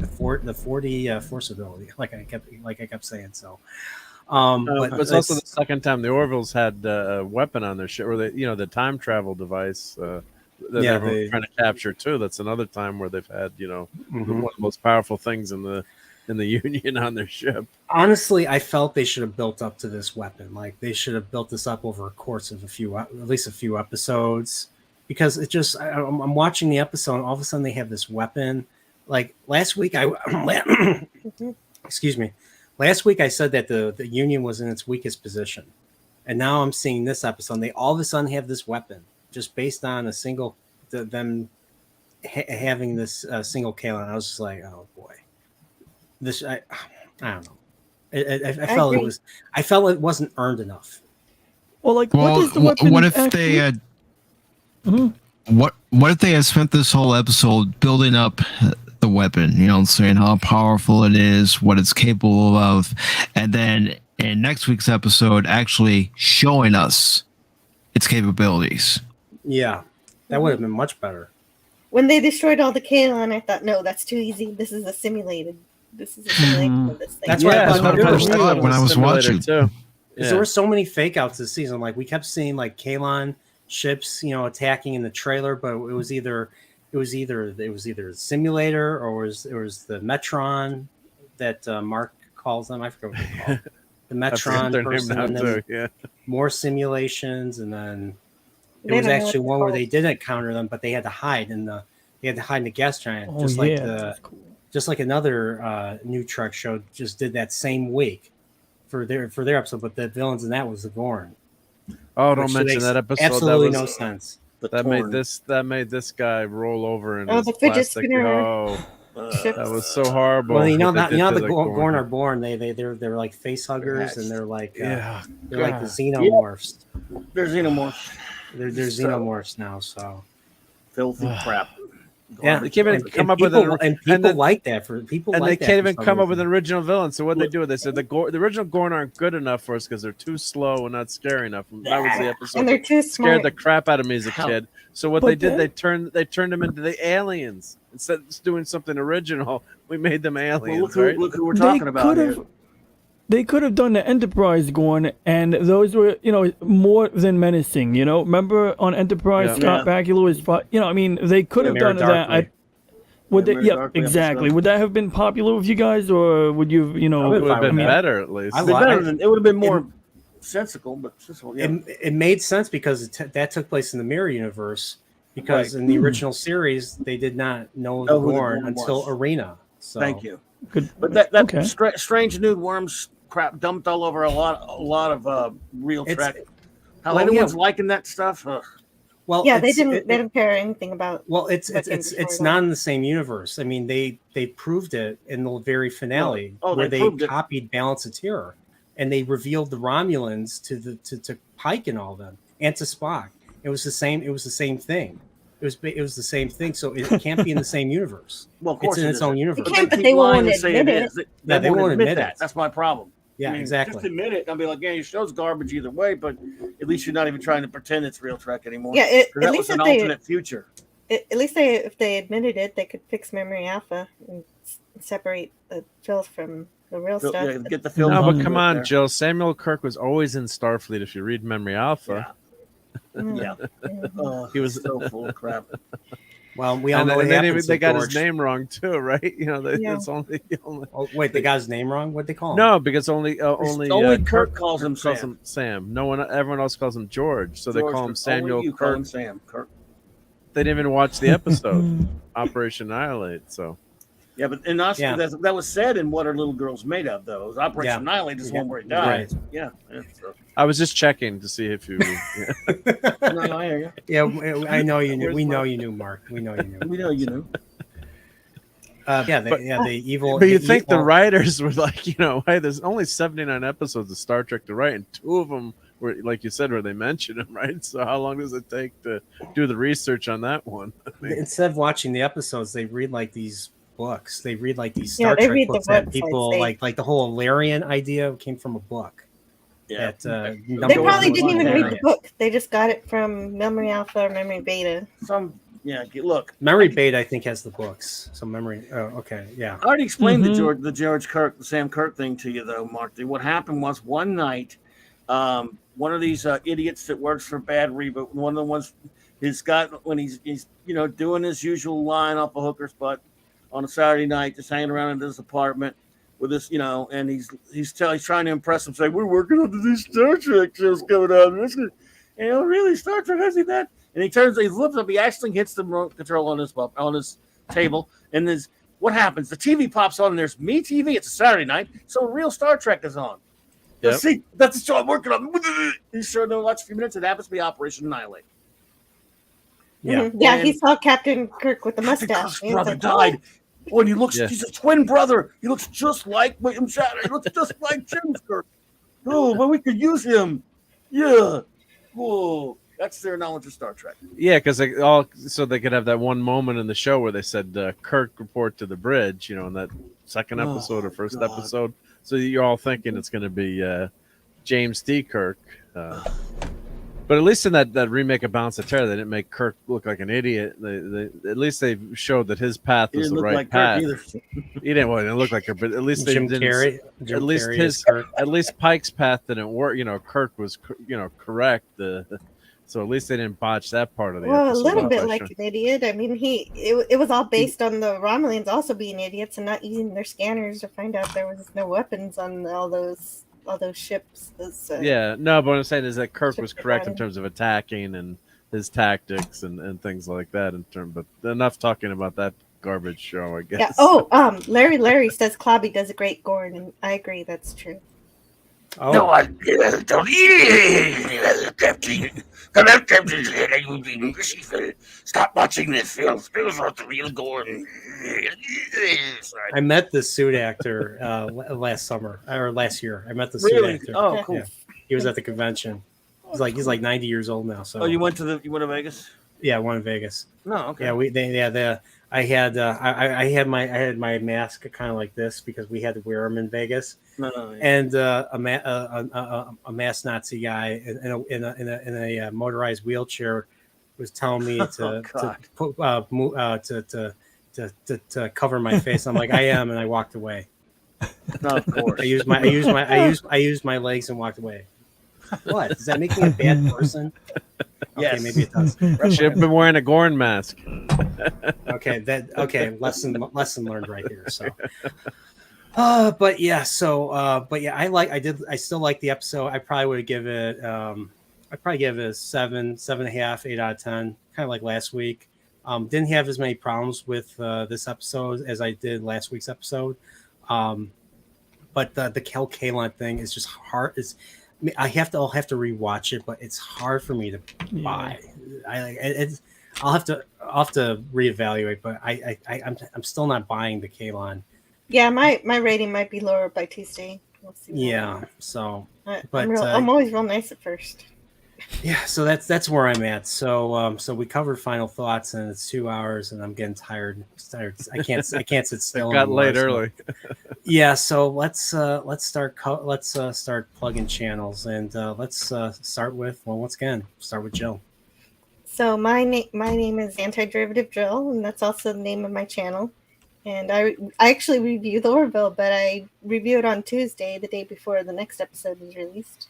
So there's one more episode, and after we're done with the Orville, I took a poll between TOS and For All Mankind, and TOS won by 66%. So I'll be reviewing reviewing the original series Star Trek next, and I also have a Friday show where I talk about other stuff, and I've been reviewing UFO, the 1970s TV series there, Yay. and lots of stuff. Striker. Sometimes Bobby visits me too. Jerry Anderson. Try. Nice. So what about you, Clobby? Don't you do the YouTube? Don't you have a Saturday show? I don't think I have a channel. Oh, no, I've given that up. I haven't done a channel. I haven't done a channel in hours. Clobby streams every night. When it's not me, I'm on someone else's Yeah. channel, but I enjoy it. Don't you have a fun show on Saturday that you do with? I'm trying to remember. Tomorrow night, of course. Well, tonight, I guess I should say. Thursday nights, 9 p.m. Central Standard Time, Clobby's Clubhouse with the wonderful, my wonderful first officer, RM Raquel Briggs, and our great first chief engineer, Mr. Mark D with the C, as you see right here. And I do that. And Friday mornings at 8. By the way, for the duration of the Orville on Friday mornings on Loki's channel, we review it. I get up at all wee hours in the morning to talk about this show again. So only 2 more of those to go. And I go on Nick's show on Friday nights for his comic shop talk. We're reviewing the classic 70s Bronze Age comic Nova this week. And, of course, Saturday night Star Treks. 9 p.m. Central Standard Time. We are reviewing all of Real Trek. It's going to take years, as you know. 66 through 05 only. And last week we started on Deep Space Nine. So we're excited about that. 4 episodes per week with Raquel and a big, gigantic, wonderful chat full of chats. People in the chat who hang out and we have a great time. So looking forward to that. And in comics, Monday night Mark C. Comics Talk, Mr. J-Man and I will be reviewing Batman number 321. So we review comics and we sometimes review comics, but it's always comics talk of some sort on there. So we kind of go all over the place. And thank you for having me on Nerd Portal. It's been an honor. I apologize again for being late, but I've had a great time, buddy. And thank you so much. And great to meet you, DJ Ronnie G, and Mike Pacific 414. And thank you. Appreciate it. And Nice to meet you. And actually, be part of the stream with you. Yep. thank you. Man. Tell to the chat. No problem, Clobby. It's great to have you on. Only person I give shit for being late is Mike because he's Mike. Well, of course. So what about Mark D with the C? Don't you do the YouTube? Yep, I dabble in that. I'm on with Clobberin Times all the time, so always appreciate getting the chance to stream with him. And of course, the Clubhouse, like you mentioned, Thursdays. My big show of the week is always on Sunday night on 10 p.m. Eastern. So it's called Sunday Night Geekery, kind of just like a weekly roundup of things and geek things of the week. So and wherever the chat takes us, or sometimes we start talking about food, or you never know where we go. But my channel, I do a lot of 3D printing. So here's my Orville ship that I look at that 3D printed. So I'm making a batch of these. Fleet. So Hey, got the cool. nice, One. awesome, Nice. You got a Way to nice go. paint job. This one I just threw a silver one on that one just to have something to show quick. But this guy here, I've been sanding and sanding and sanding. Yeah, so man. That you got to takes- get the 3D. Another one. Yeah, You got like putty filling in gaps. yeah, here. same. Yeah, I feel your pain. So this one is about ready to get another coat of primer. But yeah, the 3D printing, that's it's great, but you have to do a lot of work and to get it. If you want a really nice paint job. But like here's another 3D That's the print right way to from do it. 3D print from Star Trek. It's so a fine hand. That's a nice hand from Spock. And of course, I just Nice. reviewed. This is Clobby's favorite. Oh, you with the damn Funkos, dude. What's wrong? This is such a cool Funko. He knows Come I on. hate Funkos. But I He has to reviewed get toys and things too. What so is that? you even you said that wasn't But so that's bad. just 'cause Right, it's Clobby? Galactus. It's Pat- Because he because doesn't it's look like Galactus. he actually has a body, so it's not really as Is that bad as sure? most Funkos. It's a Funko. Yeah, it's a giant size Funko. So Who was that? a black Galactus? light- It's a bobblehead Funko, though. Look. Bobblehead, yeah. See, so and he's got a surfer too. So he's got a little surfer. Yep. A yellow Oh, surfer. So I just reviewed that on my channel, and it works with the black light. So pretty cool. So as Ooh. far as Yeah, it's Funkos go, that's a The old black light posters of the Marblehead in Yeah. the 70s. It looks like that. It's kind of based on the color scheme. yeah. And this is a Funko too, Clobby, right? This Gorn's not so bad, right? I'm win you over. I mean, there's I hate couple of good Funkos, Funkos man. out there. It's not a- Yeah, it's just a running joke. They're dust collectors, but yeah. So appreciate anyone subbing to my channel. Sub to all these guys here. It's been great streaming with you. And if you do sub, always watch a few minutes. So we always like to say, just so the YouTubes of the world keep you subbed to that channel. So, but yeah, it was a lot of fun being here tonight, and I'm gonna sleep in a little bit tomorrow, I guess. But it's worth it being on. Yeah, a lot of fun. Yeah, and one of these days I need to order one of those Doomsday machines from you. Oh yeah. Here's the. the Space Cornucopia. So here's That's the here's the Doomsday machine that I did. So yeah. So I gotta start selling these on Etsy or something yet. But Yeah, Shit, I that's, got one. sold. What is So, yeah, that it's a made? lot of fun. What is that supposed to be made out of? Pure neutronium. Our phasers cannot penetrate it. Yeah, Okay. that was a great episode. They sell Newtonian Mr. filament. Scott. The beam was a anti-proton. That'd be great. Yeah. So Pure okay, anti-proton. anti-proton. There you go. Well, DJ Raiji, don't you do this type of work too? Don't you? Have a Why, channel? yes, I do. And I did not take a Game Boy camera picture today to commemorate this, although I will try to find time to do that before the end. However, remember like that video 2 weeks in a row I said I would do, but like never uploaded? Well, I finally uploaded the video. So most recent video uploaded today was how to back up Nintendo 64 memory cards to a PC using a device called the Dex Drive. And I did part 1 today. Part 2 will be how to actually set this up, because basically I can only get it to run in Windows 98, so the tutorial would have to consist of how to set up a Windows 98 virtual machine. But for anybody who has, you know, I don't know, N64 game saves they want to preserve, or maybe they want to revisit their N64 but are worried about losing game saves, this is a viable option for getting that save data off of the console and onto a PC. So, you know, I'll be continuing like a 2 or 3 part series on that, but part 1 is just doing it. And other than that, you know, I do some tech videos. I gotta do some short review videos of the Steam Deck, which I took delivery of, and, you know, I'm so grateful I finally got. Oh, man, been waiting 1.5 years for that. Oh. And, you know, that's about it. But yeah, man, having a blast today, and I appreciate being on, and I'm really glad that I got to, like, interact with Mark and Clobberin times, who will be... Will you be on Friday's Loki's show? I will, sir. Clobberin Excellent, times, yeah. okay, yep. Because like like I like that you had a critical opinion like a couple of weeks ago, and you know, like whenever someone has a critical opinion, I like especially like what is it, 2 episodes ago, Mike had like gave an episode of 3, and I'm not knocking it. I think like I respect your rating, Mike.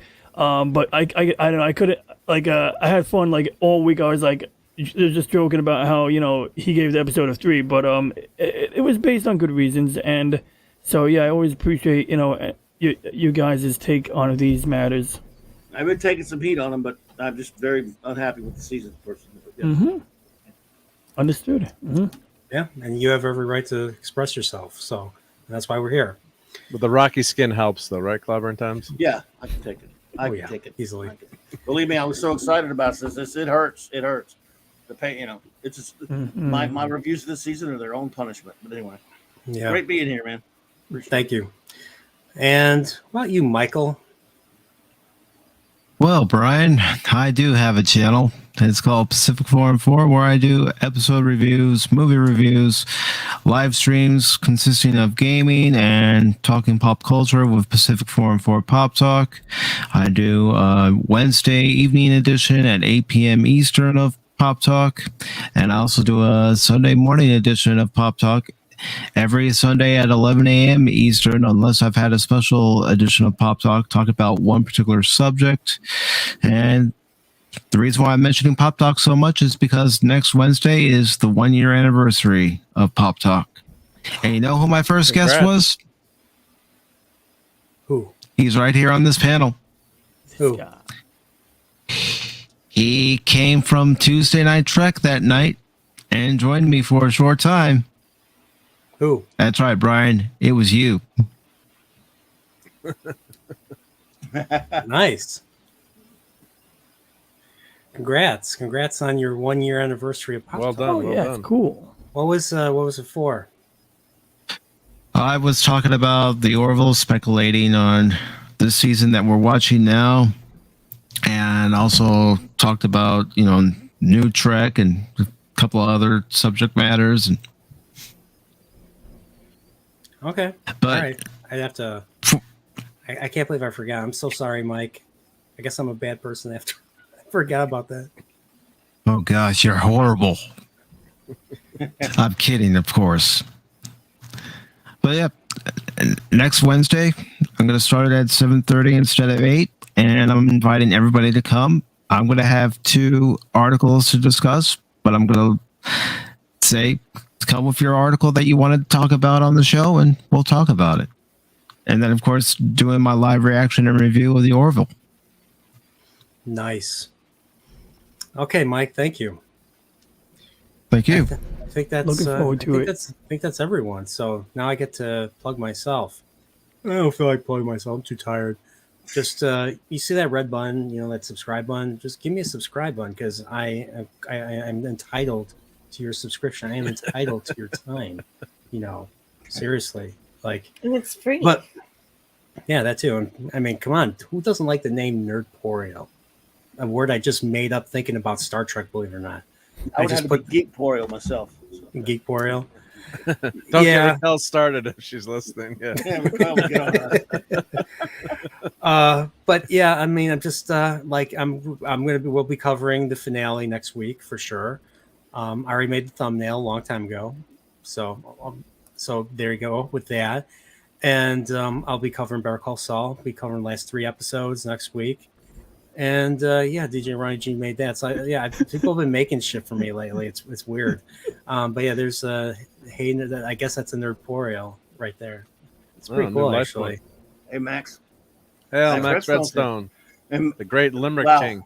I've ruined someone's life. Man, I've really accomplished more than I ever even thought. Wow.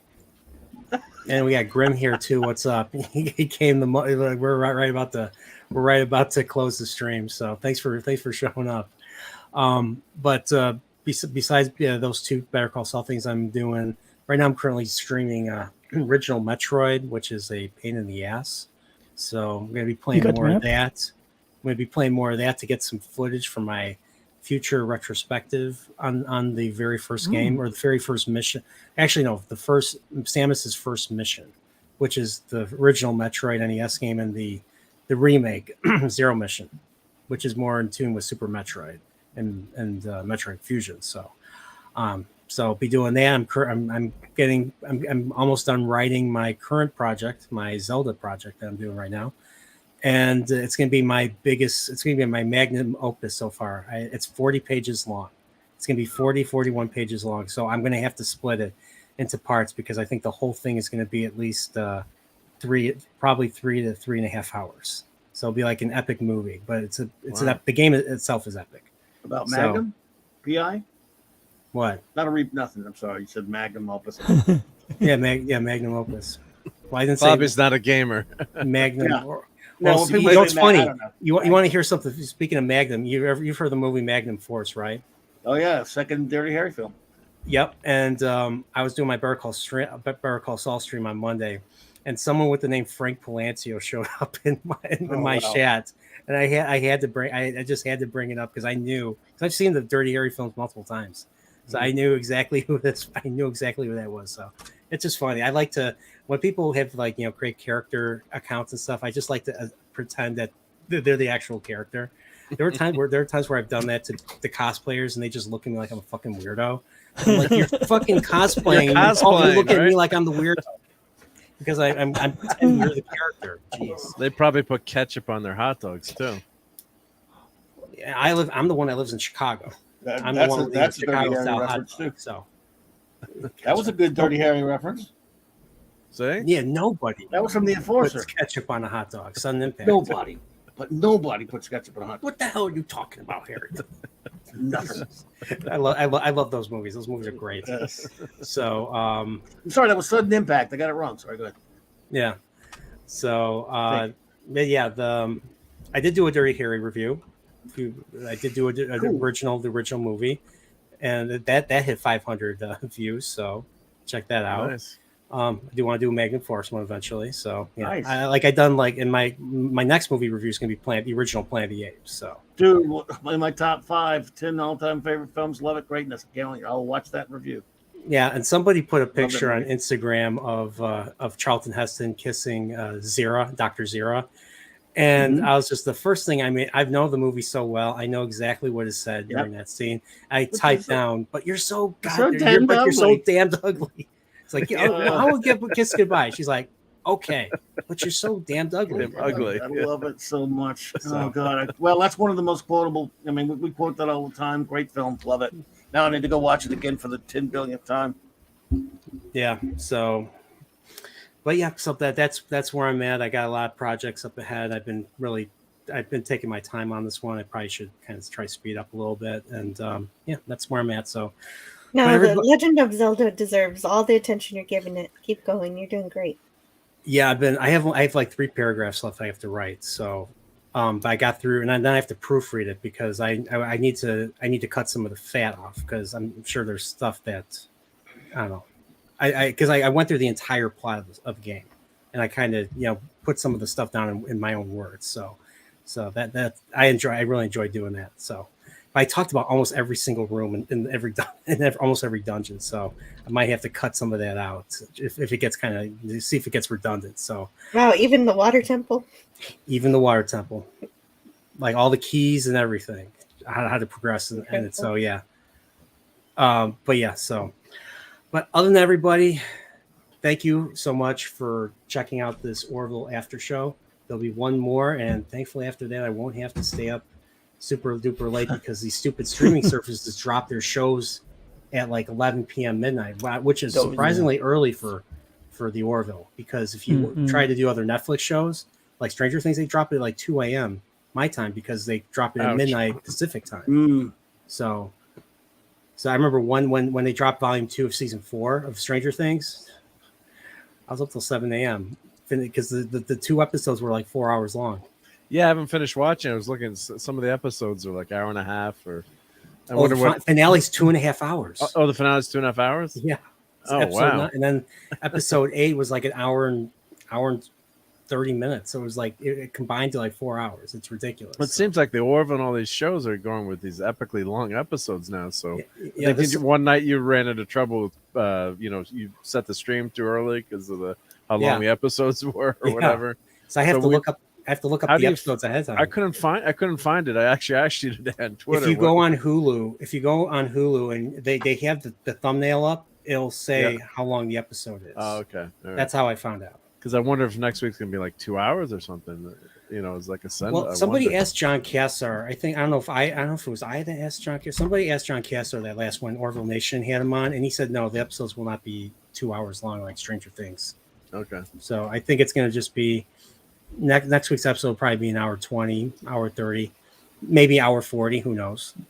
But we'll see. But that's what I think is going to happen. Yep. But other than everybody, once again, thank you so much for checking this out. And if you're here late, feel free to check out the replay.